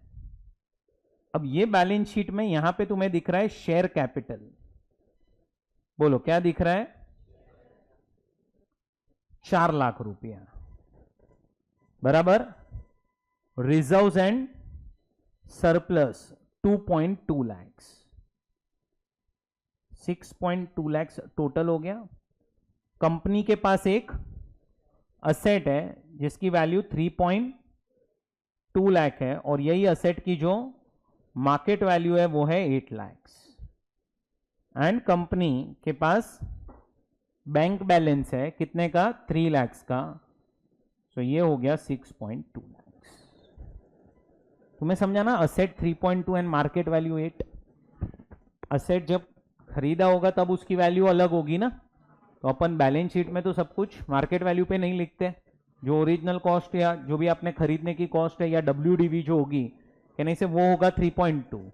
बट ये असेट का आज का वैल्यू कितना है? 8 लाख। अब ये कंपनी गया लिक्विडेशन में। जब कंपनी लिक्विडेशन में गया तो अब कंपनी के बुक्स में कहने से एक एंट्री पास होगा। क्या एंट्री पास होगा? तो कंपनी का बुक्स बंद करना है अपने को। तो जितनी भी चीजें असेट साइड पे है वो सारी क्रेडिट होगी और जितनी भी साइड लायबिलिटी साइड पे वो सारी डेबिट होगी। तो अब देखो यहां पे ध्यान दो, in the books of company, company के बुक्स में क्या होगा? तो देखो एंट्री समझो, पहले तो share capital account debit, reserves and surplus account debit, to asset account and to bank account. 4 lakh, 2.2 lakh, 3.2 and 3 lakh. तुम्हें ये एंट्री समझ में आई? क्या कर रहे हैं हम लोग? जो चीज असेट साइड पे है उसको क्रेडिट कर रहे हैं और जो चीज लायबिलिटी साइड पे है उसको डेबिट कर रहे हैं। इस एंट्री का मीनिंग क्या होता है? मीनिंग, पहले मीनिंग समझो। ये शेयर कैपिटल किसका पैसा है? रिजर्व्स एंड सरप्लस किसका पैसा है? हमने ये पैसा शेयर होल्डर को दिया। कैसे दिया? By transferring asset and by transferring bank. ये एंट्री का मीनिंग क्लियर है? वापस से मैं पूछ रहा हूं, शेयर कैपिटल किसका पैसा? रिजर्व्स एंड सरप्लस किसका पैसा? हमने ये पैसा शेयर होल्डर को कैसे दिया? असेट और बैंक ट्रांसफर करके। सब लोग अग्री कर रहे हो? असेट जा रहा है कंपनी के हाथ से, ये असेट जा रहा है क्या कंपनी के हाथ से? ये देखो असेट ट्रांसफर हो रहा है, हाँ हो रहा है। तो अब सेक्शन नंबर कौन सा आ जाता है? 46(1). क्या बोलता है वो? No tax to company. Asset जा रहा है ना कंपनी, हम आपको कोई टैक्स नहीं लगाएंगे। आप क्या कर रहे हो? सिर्फ जिसका पैसा है उसको आप वापस दे रहे हो। पर कैसे दे रहे हो? By transferring asset and by transferring bank. तो इस चीज का मतलब तो यही हुआ ना कि कंपनी ने शेयर कैपिटल दिया और कंपनी ने रिजर्व्स दे दिया। अरे बोलो यार, किसको दे दिया? अब हम आते हैं इन the books of share holders.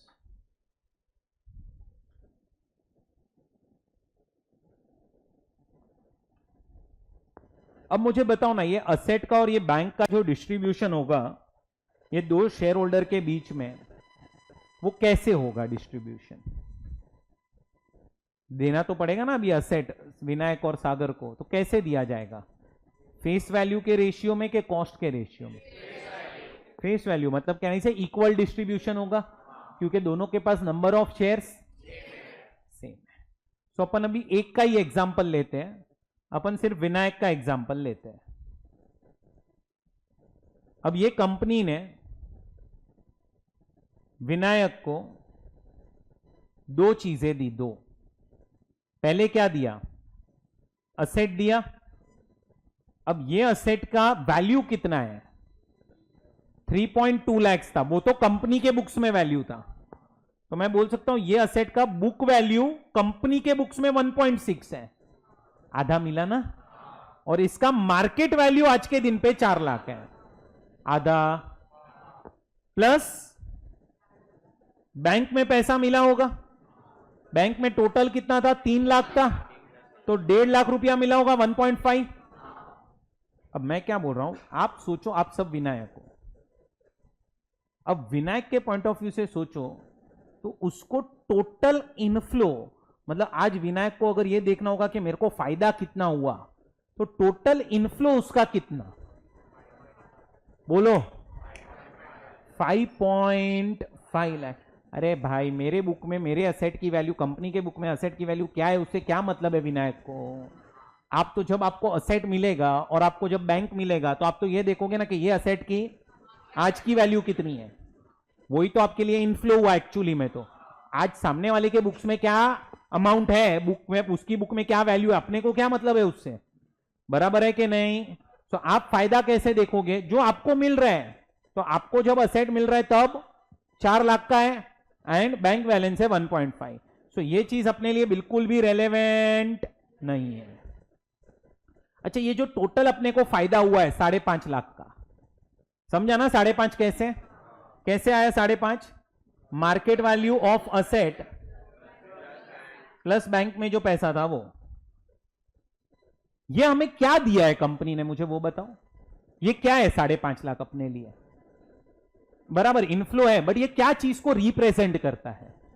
Share capital and, वापस से एक बार बोलो, शेयर कैपिटल एंड, वापस से एक बार, क्या क्या क्या? शेयर कैपिटल एंड, मतलब वो 5.5 लाख के अंदर शेयर कैपिटल भी है, रिजर्व एंड सरप्लस भी है। ओए, रिजर्व एंड सरप्लस है अगर उसमें, तो तुम्हें समझ में आ रहा है, इधर जब रिजर्व एंड सरप्लस डेबिट हो रहा है, इसका मतलब रिजर्व एंड सरप्लस भी जा रहा है शेयर होल्डर को। And what is distribution of reserve and surplus? Distribution of dividend. मतलब ये 5.5 लाख रुपया अपने को कहने से सारा का सारा पैसा शेयर्स के लिए नहीं मिला है, इसमें अपने को दो चीजें मिली है, शेयर कैपिटल भी मिला है और रिजर्व एंड सरप्लस भी मिला है। तो अपने को यही 5.5 लाख रुपए को अब क्या करना पड़ेगा? दो पार्ट में डिवाइड करना पड़ेगा। How much amount is attributable to reserve and surplus? Now reserve and surplus of company is 2.2 lakh. Out of 2.2 lakh, can I say 1.1 lakh is attributable to Vinayak? So ये 5.5 लाख में से 1.1 लाख क्या है? और इसको तो हम विनायक आपके हाथ में क्या मानेंगे?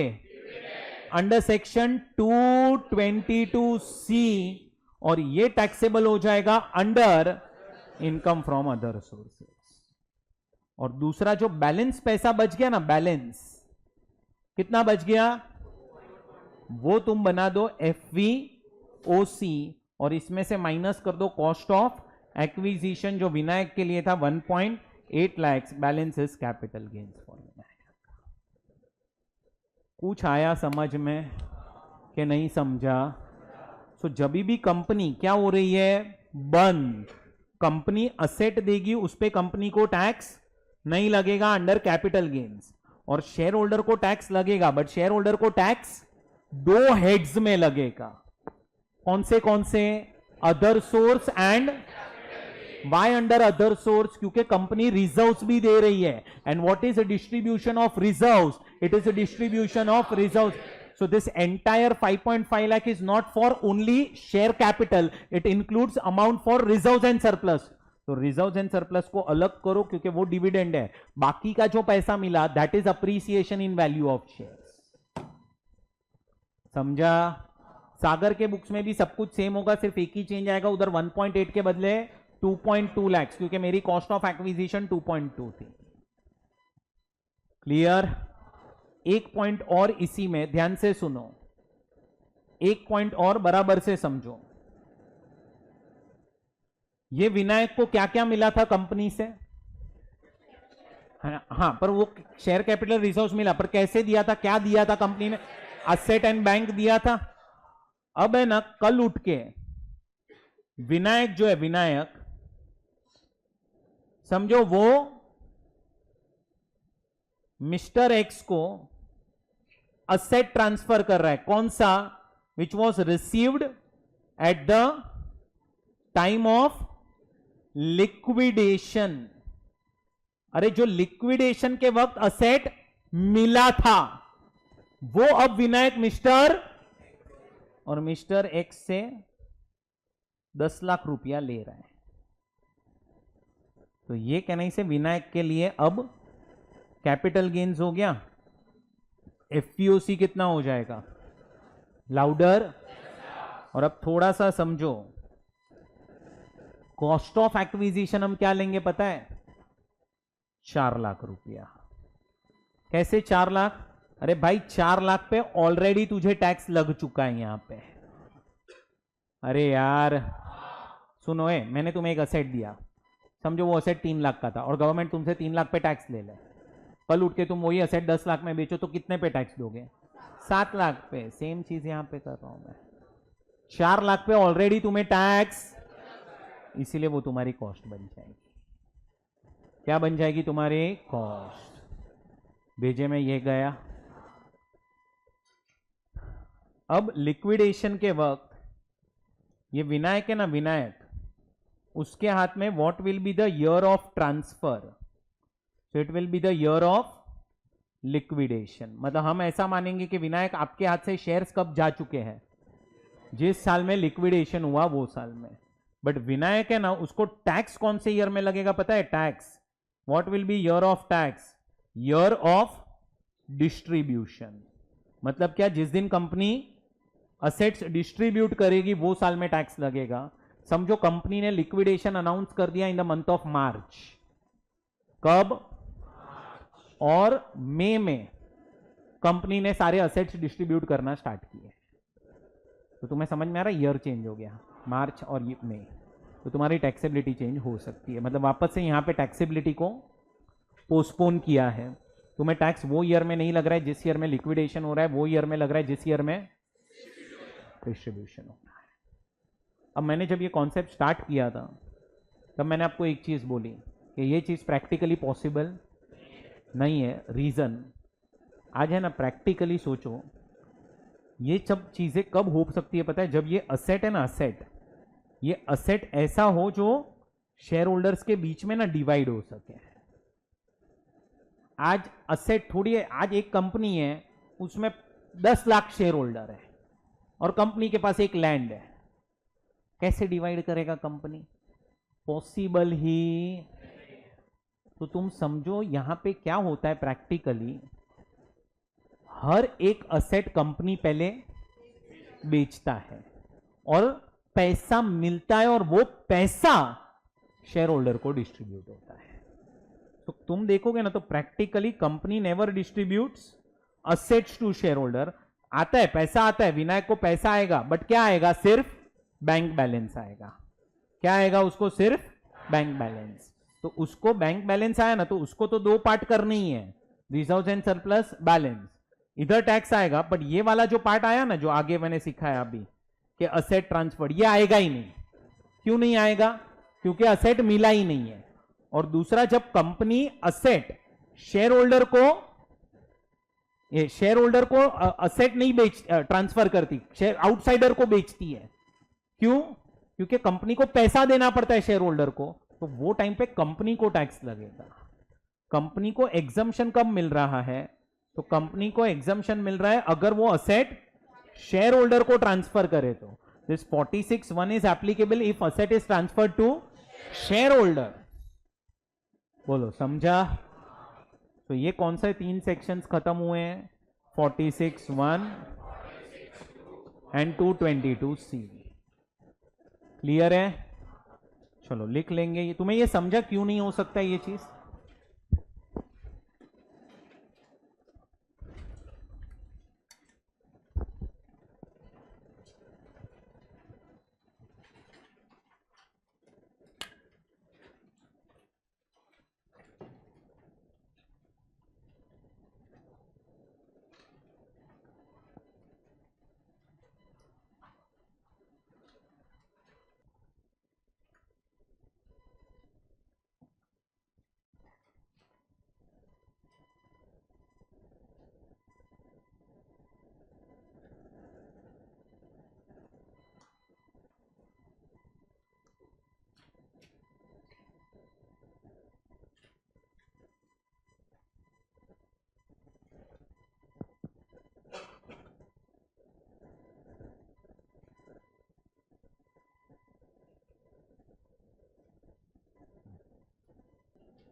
हो गया ये?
डन? चलो अब यहां पे ध्यान दो। अब जितने भी बैलेंस नॉन टैक्सेबल ट्रांसफर्स है ना, वो सब सेक्शन नंबर 47 में दिए। आप सेक्शन 47 अगर एक्चुअल सेक्शन देखोगे ना, तो रफली 35 जितनी नॉन टैक्सेबल ट्रांसफर्स है। बट आप लोगों को सारी नहीं पढ़नी है, आप लोगों को 8 या 9 नॉन टैक्सेबल ट्रांसफर्स पढ़नी है। पहला नॉन टैक्सेबल ट्रांसफर अगर आपने समझ लिया, तो बाकी की जितनी भी नॉन टैक्सेबल ट्रांसफर्स हैं वो बहुत इजी हो जाएगी। वो सिर्फ अपने को प्रोविजन समझना ही रहेगा, उतना डिटेल में पढ़ना ही नहीं पड़ेगा। तो ये फर्स्ट नॉन टैक्सेबल ट्रांसफर बराबर से समझो। आपको इंटर सीए में एक केस लॉ एप्लीकेबल है, सिर्फ एक ही केस लॉ जो अभी आने जा रहा है। सो बराबर से समझना प्रोविजन क्या है अभी। अब फ्रेंड्स, जब कोई कंपनी बंद होती है, हम वर्ड यूज करते हैं लिक्विडेशन। जब कोई पार्टनरशिप फर्म बंद होता है ना, तो हम बोलते हैं डिसोल्यूशन। बट जब कोई एचयूएफ बंद होता है ना, तो उसको हम बोलते हैं पार्टीशन ऑफ एचयूएफ। बोलो क्या बोलते हैं? कंपनी बंद होती है तो क्या बोलते हैं? अपना फर्म बंद होता है तो, एंड अपना एचयूएफ बंद होता है तो। मैंने आपको लिक्विडेशन पढ़ाया अभी, मैं अभी पार्टीशन करवा रहा हूं। डिसोल्यूशन ऑफ फर्म आपके सिलेबस में नहीं है, वो आप फाइनल में पढ़ोगे। सो डिसोल्यूशन करके जो कॉन्सेप्ट है वो नहीं है आपको।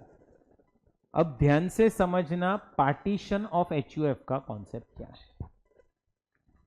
अब प्रोविजन क्या है कि समझो एक एचयूएफ है। अब ये एचयूएफ का क्या हो रहा है? पार्टीशन।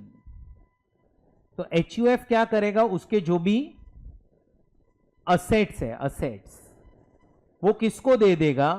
मेंबर्स को। कब दिया जाएगा? Eight the time of partition. तो जब एचयूएफ बंद हो रहा है, या तुम ऐसा भी बोल सकते हो कि एचयूएफ का लिक्विडेशन हो रहा है, तब एचयूएफ क्या करेगा? असेट्स जो है वो किसको दे दिए जाएंगे? मेंबर्स को। अब यहां पे प्रोविजन क्या बनाया है कि HUF on transfer of asset by HUF to members at the time of partition is not regarded as transfer. अब ये चीज को हम ट्रांसफर कंसिडर नहीं करेंगे। एंड तुम समझो मेंबर्स जो है ना, मेंबर्स उनके पास भी कोई इक्विटी शेयर या ऐसा कुछ है नहीं जो वो लोग सरेंडर कर रहे हैं। सो जब इनको असेट्स रिसीव हो रहे हैं, इनको भी कोई टैक्स नहीं लगेगा, क्योंकि इनको असेट सिर्फ मिल रहे हैं। सो अभी एचयूएफ को भी टैक्स नहीं लगेगा और मेंबर्स को भी टैक्स नहीं लगेगा। लेकिन दोस्तों आज समझो एक एचयूएफ है और ये एचयूएफ ने असेट किसको ट्रांसफर किया? मेंबर को। ये असेट गया मेंबर को। तो मैंने आपको क्या सिखाया अभी कि एचयूएफ को कोई टैक्स नहीं लगेगा, ना मेंबर को कोई टैक्स लगेगा, क्योंकि मेंबर भी कोई इक्विटी शेयर या कुछ सरेंडर नहीं कर रहा है। बट समझो कल उठ के अगर मेंबर ने सेम असेट ट्रांसफर कर दिया किसी और पर्सन को, समझो मिस्टर एक्स को, और यहां से मेंबर को क्या मिला? कंसिडरेशन मिला। तो ये वाला जो ट्रांजैक्शन था ना, ये वाला ट्रांजैक्शन, जब पार्टीशन के वक्त असेट एचयूएफ ने मेंबर को दिया तो एचयूएफ को कोई टैक्स नहीं लगेगा, ना मेंबर को कोई टैक्स लगेगा। बट ये वाले ट्रांजैक्शन पे यानी से मेंबर को टैक्स आ जाएगा, क्योंकि it's a transfer of asset. अब तुम देखो यहां पे ना, यहां पे प्रोविजन क्या है कि कोई भी असेट अगर एचयूएफ ट्रांसफर कर रहा है किसको, कब? तो HUF is not liable to, members are also not liable to, but members when they'll transfer this asset to someone else in future, at that time member is liable to pay tax. member जो है उसको क्या लग जाएगा? Tax लग जाएगा। अब मुझे आपको क्या सिखाना है यहां पे कि ये मेंबर्स को टैक्स लगेगा, तो उसको किस तरह से टैक्स लगेगा वो हमें समझना है। तो मैं एक एग्जांपल मैं बना रहा हूं और आपको एक्सप्लेन कर रहा हूं किस तरह से टैक्स लगेगा। सेकंड केस मैं आपको बना के दूंगा, वो आप मुझे सॉल्व करके देना। चलो ध्यान देना। समझो कि एचयूएफ है, एचयूएफ ने एक असेट खरीदा है इन अ ईयर 2-3। यह असेट की कॉस्ट 10 लाख रुपया है। एचयूएफ का क्या हुआ? पार्टीशन हुआ, और पार्टीशन के वक्त असेट गया किसके पास? मेंबर के पास गया। समझो पार्टीशन हुआ था इन अ ईयर 15-16। कौन से ईयर में पार्टीशन हुआ? और market value of this asset in a year 15-16, market value जो थी कौन से ईयर में जरा बोलो? 15-16 में समझो वो थी 50 लाख रुपया। अब यही असेट कल उठ के मेंबर ने बेचा। मेंबर ने यही असेट ट्रांसफर किया कौन से दिन पे? 30th जून 2024। 30th 2024 को यह असेट मिस्टर एक्स को गया। बदले में मिस्टर एक्स ने मेंबर को कंसिडरेशन दिया है, समझो कि 2 करोड़ का। 2 करोड़ का कंसिडरेशन दिया है। अब क्वेश्चन आता है यहां पे हमें टैक्स लगाना है तो कैसे लगाना है? तो पहले तो अपन बात करते हैं इन a year 15-16 when this asset is transferred by HUF to members at the time of partition.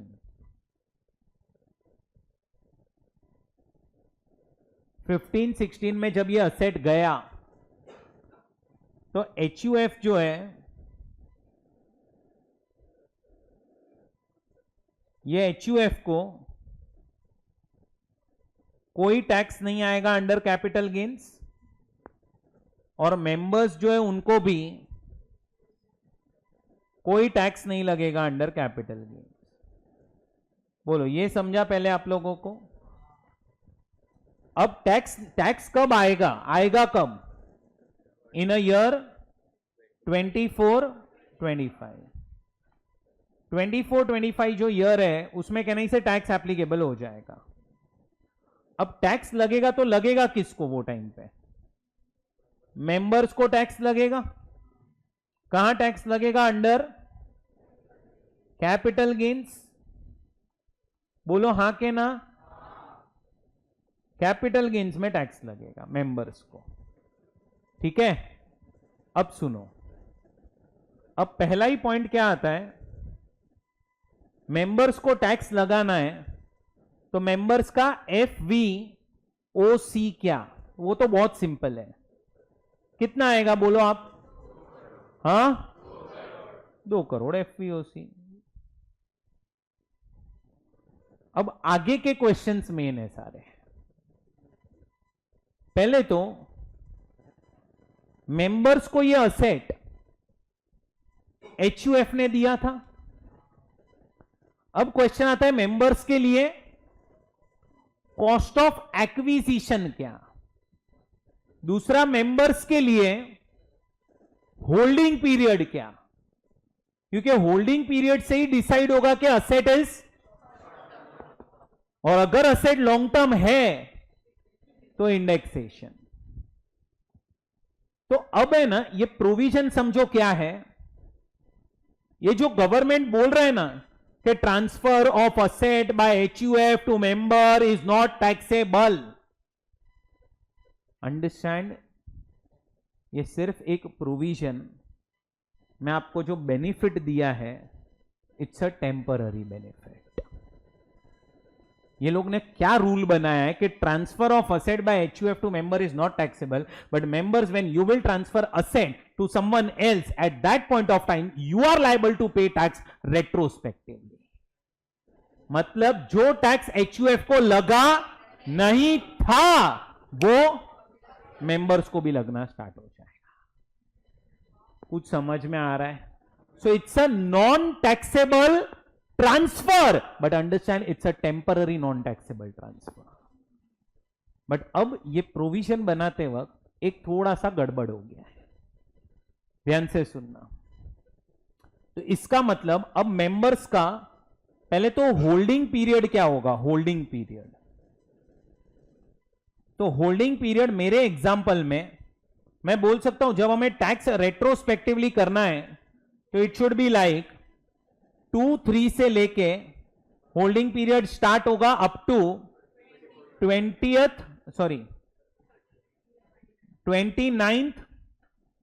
जून 2024। मतलब हम क्या कर रहे हैं पता है? Holding period of HUF and holding period of member दोनों को ऐड कर रहे हैं और चेक कर रहे हैं असेट लॉन्ग टर्म है कि नहीं। इसका मतलब मैं ऐसे बोल सकता हूं holding period of previous owner and holding period of current owner दोनों को ऐड किया गया है। और यहां से मुझे पता क्या चल रहा है कि asset is a long term capital asset. Now if asset is long term and it is transferred before 23rd July, assessee can get benefit of indexation. So अब आप इसको कॉस्ट को इंडेक्स करने वाले हो, लेकिन पहले तो क्वेश्चन आता है कॉस्ट क्या लेनी है? उसको इंडेक्स तो करेंगे, कॉस्ट क्या लेंगे? सर जब टैक्सेबिलिटी अपने को ऐसा ही समझना है कि रेट्रोस्पेक्टिव है, इसका मतलब कॉस्ट क्या आएगी? 10 lakhs. That is, can I say cost to HUF? That is, can I say cost to previous owner? मतलब तुम ऐसा ही समझो ना, क्या asset is not sold by member, it is sold by HUF। तो अब इसको हम इंडेक्स करेंगे। अब ये वाले पॉइंट पे ध्यान देना सब लोग। इंडेक्स कॉस्ट ऑफ एक्विजिशन, जरा फॉर्मूला बताओ ना, क्या पढ़ा था अपन ने? Cost of acquisition multiply by CII of year of divide by C of year of. याद आया ये? अब एक मिनट, कॉस्ट क्या लेनी है अपने को? कॉस्ट मल्टीप्लाई बाय, मैं बोल सकता हूं 363, that is index number of 2425, divide by कौन से ईयर का इंडेक्स नंबर लेना चाहिए? 02, लाउडर 02, बस गड़बड़ हुई है यहां पे 15, 16. Why? Understand, because year of acquisition for members इस कहने से 15, 16. और इस फॉर्मूला में लिखा है तुम डिवाइड वो ईयर से करना जिस ईयर में असेट इज अक्वायर्ड. यहां पे वो नहीं लिखा है कि अक्वायर्ड बाय प्रीवियस ओनर. आप फॉर्मूला देखोगे तो लिखा है ईयर ऑफ एक्विजिशन. तो एक्विजिशन का मतलब फिर हम ऐसा ही समझते हैं तुम्हारे पास असेट कब आया. तो आपको कौन से ईयर के CII से डिवाइड करना है? जिस ईयर में असेट मेंबर को मिला. अब मुझे बताओ, ये प्रोविजन के वजह से मेंबर का फायदा हुआ कि नुकसान हुआ?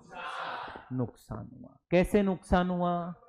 कॉस्ट इन्फ्लेशन इंडेक्स ज्यादा होगा तो तुम्हारी इंडेक्स कॉस्ट कम आएगी. अरे बोलो, समझा? CII नंबर ज्यादा होगा ना, 15, 16 का नंबर ज्यादा होगा तो डिवाइड आप ज्यादा नंबर से करोगे तो आपकी इन्फ्लेटेड कॉस्ट कहने से कम हो जाएगी. रुक जाओ, देखते अभी. करना तो अपने को 15, 16 से ही है डिवाइड. अब क्या हुआ? इसका मतलब मैं ऐसे बोल सकता हूं, होल्डिंग पीरियड देखते वक्त हमने HUF से लेके मेंबर्स का होल्डिंग पीरियड ऐड किया. ये आपका हो गया होल्डिंग पीरियड. अरे समझा ना? लेकिन जब अपने को इंडेक्सेशन देखना था तो इंडेक्सेशन बेनिफिट मिला यहां से लेके यहां तक ही बस. ये आपका इंडेक्सेशन है. अरे बोलो, समझ रहा है? चलो रुक जाओ, अभी ये सब में और चीजें कुछ ऐड करते हैं. समझो ये HUF ने कैपिटल एक्सपेंडिचर किया था इन अ ईयर 9-10, 5 लाख का. फिर मेंबर ने भी एक कैपिटल एक्सपेंडिचर किया इन अ ईयर 18-19, 6 लाख का. अब तुम समझो कि दोनों कैपिटल एक्सपेंडिचर भी कहना से 1/4/2001 के बाद ही हुए हैं. तो ये दोनों के दोनों माइनस करने मिलने चाहिए. अब आप क्या करोगे? इसको भी तो इंडेक्स करोगे ना, तो लेस क्या करोगे? Index cost of improvement. इसका जरा फॉर्मूला याद करो ना, क्या था? कॉस्ट ऑफ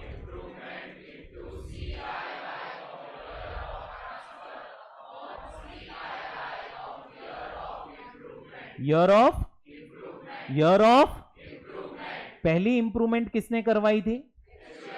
कौन से ईयर में करवाई थी? कितना अमाउंट था? 5 lakhs. Multiply by, divide by 9-10 का कहने से CII आएगा. सर क्यों 9-10 का आएगा? अरे ईयर ऑफ, तो इंप्रूवमेंट तो कहने से 9-10 में ही हुई है. तो सर इधर आपने क्यों ईयर ऑफ एक्विजिशन लिया? क्योंकि हम मेंबर का ईयर ऑफ एक्विजिशन देख रहे हैं. जो असेट अभी ट्रांसफर कर रहे हैं उसका ईयर ऑफ एक्विजिशन देख रहे हैं. अच्छा, फिर दूसरी इंप्रूवमेंट किसने करवाई थी? कितने की थी वो? मल्टीप्लाई बाय कौन से ईयर में हुई थी? तो हम कौन से ईयर से डिवाइड करेंगे? मतलब इंप्रूवमेंट के केस में तो जब से इंप्रूवमेंट हुआ कहने से तब से आपको इंडेक्सेशन बेनिफिट मिल रहा है. प्रॉब्लम कहां पे है? सिर्फ एक्विजिशन के केस में प्रॉब्लम है. एक्विजिशन के केस में क्या है? प्रॉब्लम. अच्छा, क्या प्रॉब्लम है? कि इंडेक्सेशन अपने को मिलना लॉजिकली तो चाहिए from the date of acquisition by HUF, but हमें मिल कब से रहा है? मेंबर से. अच्छा, मैं थोड़ा सा केस को थोड़ा सा चेंज कर रहा हूं, थोड़ा ध्यान ज्यादा दोगे तो अच्छा रहेगा ये केस पे. समझो ये पार्टीशन 15-16 के बदले में, बाकी सारी डेट सेम, पार्टीशन 15-16 के बदले में समझो मई 2024 में होता. कब? पार्टीशन ही मई 24 में होता और जून में मेंबर असेट दे देता. मतलब दोनों इंप्रूवमेंट एचयूएफ ने करवाई होती, फिर इंप्रूवमेंट एचयूएफ ने ना। खरीदा कब था एचयूएफ ने? 2-3 में। और पार्टीशन कब हुआ? मई 2024। और फिर ये जून में बेच देता अगर असेट, तो ये असेट शॉर्ट टर्म होता कि लॉन्ग टर्म? लॉन्ग टर्म ही होता बेवड़े। अभी तक असेट लॉन्ग टर्म ही होता, because holding period is from 2-3 to 29th June. So asset is long term, and when you will subtract index cost of acquisition, now your formula is COA into CII of year of transfer divided by CII of year of acquisition. So it will be 363 divided by 363. अरे यार, आपका index number दोनों साल का same हो जाएगा, but improvement में यही रहेगा। इंप्रूवमेंट में there will be no change. तो अब प्रॉब्लम है ना ये वाले एरिया में थी। इन्होंने क्या किया है, फॉर्मूला बनाते वक्त ऐसा लिख दिया है कि ईयर ऑफ एक्विजिशन से डिवाइड करना है। Now what is year of acquisition for members? It is, can I से 15-16। तो अपने को डिवाइड भी कौन से ईयर से करना पड़ता है? 15-16। अब ये जो भी मैंने आपको पढ़ाया अभी, ये सब चीजें कहां पे दी गई है? इनकम टैक्स एक्ट के अंदर। अब एक केस हुआ था जहां पे एक लेडी ने यही चीज पे आर्ग्यूमेंट किया था कि जब आप कॉस्ट ऑफ एक्विजिशन स्टार्टिंग से बोल रहे हो लेने के लिए, मतलब आप बोल रहे हो कि कॉस्ट 10 लाख ले लो, जब आप होल्डिंग पीरियड में प्रीवियस ओनर का होल्डिंग पीरियड भी ऐड करने बोल रहे हो, तो फिर आपको बेनिफिट ऑफ इंडेक्सेशन भी हमें स्टार्टिंग से देना चाहिए। अब ये जो मेरा क्वेश्चन है, या ये जो क्वेश्चन रेज हुआ था, वो किस में रेज हुआ रहेगा? कॉस्ट ऑफ एक्विजिशन, इंप्रूवमेंट के दोनों। इंप्रूवमेंट में कोई दिक्कत है क्या? दिक्कत किधर है अपने को? तो ये एक्विजिशन को लेके फाइट हुआ था। ये केस है ना, केस हाई कोर्ट तक गया। High court, Bombay high court ने असेसी को डिसीजन दिया क्या, कि तुम एक काम करो, तुम 363 डिवाइड बाय 23 का इंडेक्स नंबर ले लेना और उससे डिवाइड कर देना। मतलब वो लेडी केस जीत गई। आर्ग्यू नहीं करते, मैंने पहले भी बोला। अब वो लेडी केस जीत गई और उसको बोला you can claim benefit of indexation from the year of acquisition bye previous owner. Previous owner ने जब से असेट खरीदा था तब से आप इंडेक्सेशन ले सकते हो।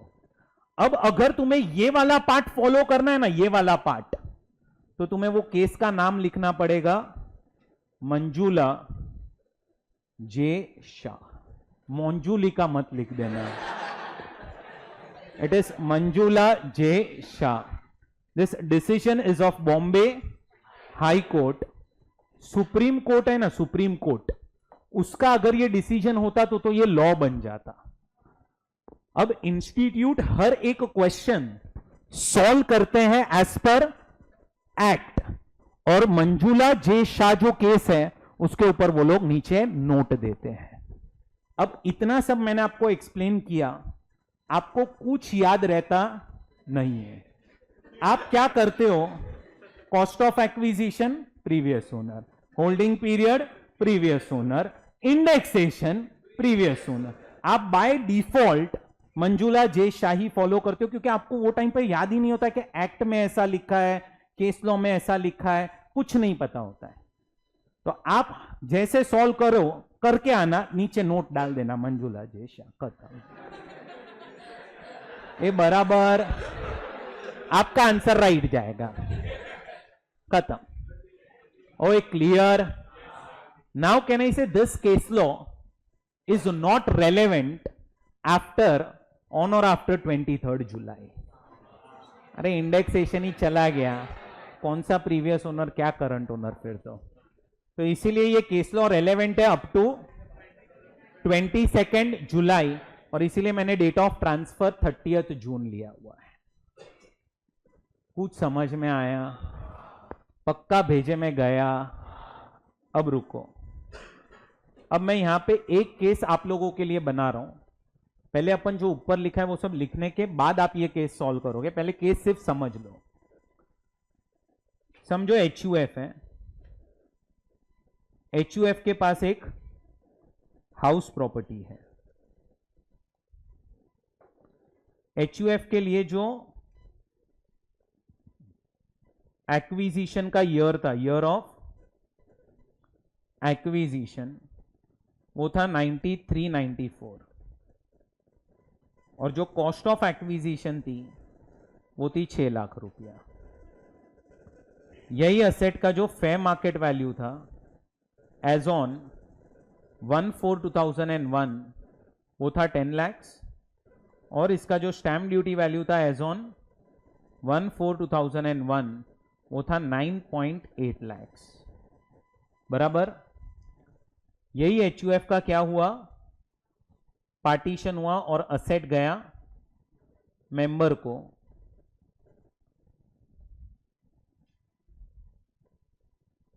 और ये पार्टीशन हुआ समझो 17-18 में। मार्केट वैल्यू 17-18 में 80 lakhs थी। तुम्हें समझ में आ रहा है, ये 80 lakhs आपको सिर्फ कंफ्यूज करने के लिए दिया है। उसके बाद मेंबर ने यही हाउस प्रॉपर्टी ट्रांसफर की on 30th June 2024। Mister x को यह प्रॉपर्टी बेची। मिस्टर एक्स से मेंबर को कंसिडरेशन मिला है 4 करोड़ का। ये टाइम पे जो स्टैम्प ड्यूटी वैल्यू थी ना असेट की, वो थी 4.6 करोड़, और असेसी गया था वैल्यूएशन ऑफिसर के पास, और वैल्यूएशन ऑफिसर का जो वैल्यू था वो था 4.3 करोड़। कुछ समझ में आ रहा है? उसके बाद HUF ने कैपिटल एक्सपेंसेस किए थे इन अ ईयर 97-98 6 लाख के, and in a year 9-10 10 lakh के। मेंबर ने कैपिटल एक्सपेंस किए थे इन अ ईयर 18-19 12 लाख के, एंड 23-24 6 लाख के। ये सब कैपिटल एक्सपेंसेस हुए थे। ब्रोकरेज 1% था eight the time of transfer. एक काम करते, इधर पिच पिच नहीं करने का रे, ईयर लिख देते हैं ऐसे ना, बराबर। एंड यहां पे कंप्यूट कैपिटल गेन्स। अच्छा है, एक मिनट, 2 बार नहीं 3 बार सॉल्व होगा। अप टू 22 जुलाई में मुझे 2 आंसर्स चाहिए आपसे, as per case law and as per Manjula J Shah, and 23rd या उसके बाद। तुम बोलो तो अपन नहीं करते, ये सब करना है। तुम बोल रहे हो इसीलिए कर रहे हैं, मैं फोर्स नहीं कर रहा हूं। तुम बोलोगे तो अभी हटा देता हूं ये सब। नहीं, ठीक है, तुम इतना बोल रहे हो तो कर लेते हैं। चलो,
डन।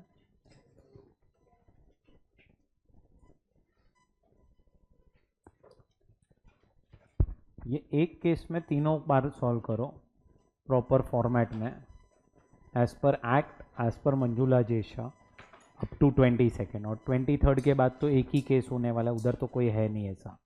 तो 3 केस ये वाले केस में कर दो, आगे के फिर जितने समझे उसमें अपन सिर्फ डिफरेंस लिख लेंगे। बराबर, चलो स्टार्ट।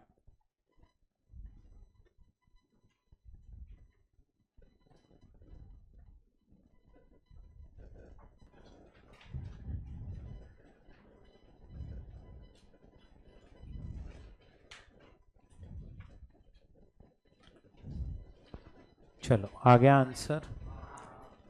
22 जुलाई तक एज पर पहले तो इनकम टैक्स एक्ट कितना आ रहा है? 3,66 lakhs।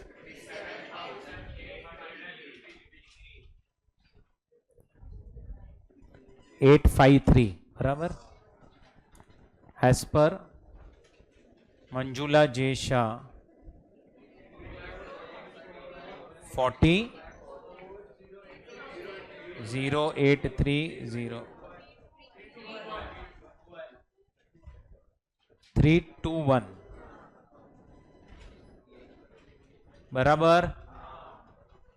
एंड 23rd जुलाई के बाद किया तो 3,20,00,000। चेक करो सब लोग।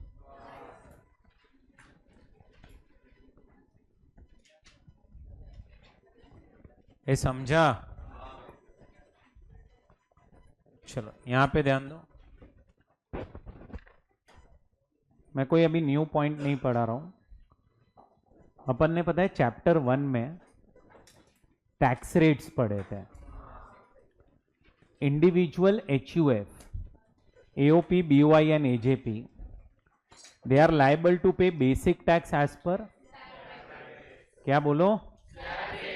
सरचार्ज का पहला रेट क्या था? रेट, सरचार्ज का पहला रेट, हाँ, if income is more than. Second rate, if income is more than. Third rate, if income is more than. And last rate, if income is more than. Health and education cess in case of local authority and partnership firm basic tax कितना था? Surcharge का एक ही rate था वहां पे। If income is more than, health and education cess Indian company basic tax, foreign company basic tax. Surcharge Indian company के case में, foreign company के केस में if income is more than, and second rate, and if income is more than health and education से। Slab rate में 3 parts थे under optional scheme. पहला resident plus, पहला senior city में बेवड़े सीनियर था पहले, दूसरा रेसिडेंट प्लस, एंड तीसरे अदर्स में बाकी सब लोग। अब रेसिडेंट सीनियर सिटीजन के केस में 0 से 3 लाख है, नहीं आंसर बोलना है। 3 लाख से 5 लाख, 5 लाख से 10 लाख, अबाउट 10 लाख।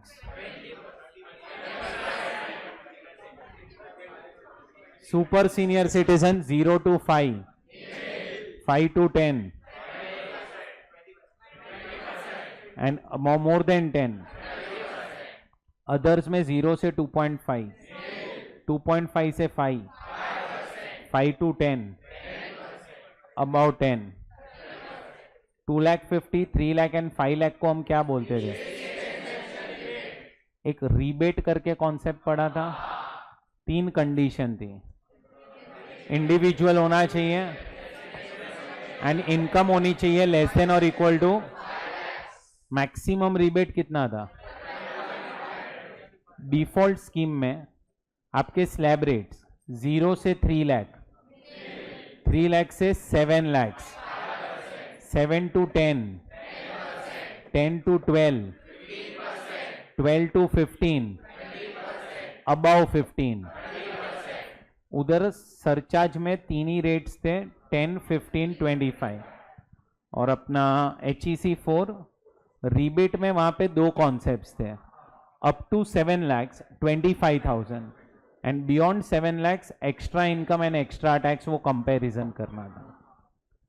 कल अपना एक लेक्चर है, तो कल के लेक्चर में अपन नॉन टैक्सेबल ट्रांसफर्स कंप्लीट करने वाला है, प्लस कुछ सम्स करेंगे, सुन लो पहले. उसके बाद जो नेक्स्ट लेक्चर है ना, तब अपना डिस्कशन होने वाला है टैक्स रेट्स पे. तो टैक्स रेट्स आप लोगों को याद करके आना है, जो मैंने अभी रिवाइज करवाए. एक 10 मिनट भी देख लोगे तो याद आ जाएंगे सारे. मिलते हैं नेक्स्ट लेक्चर में. Bye bye.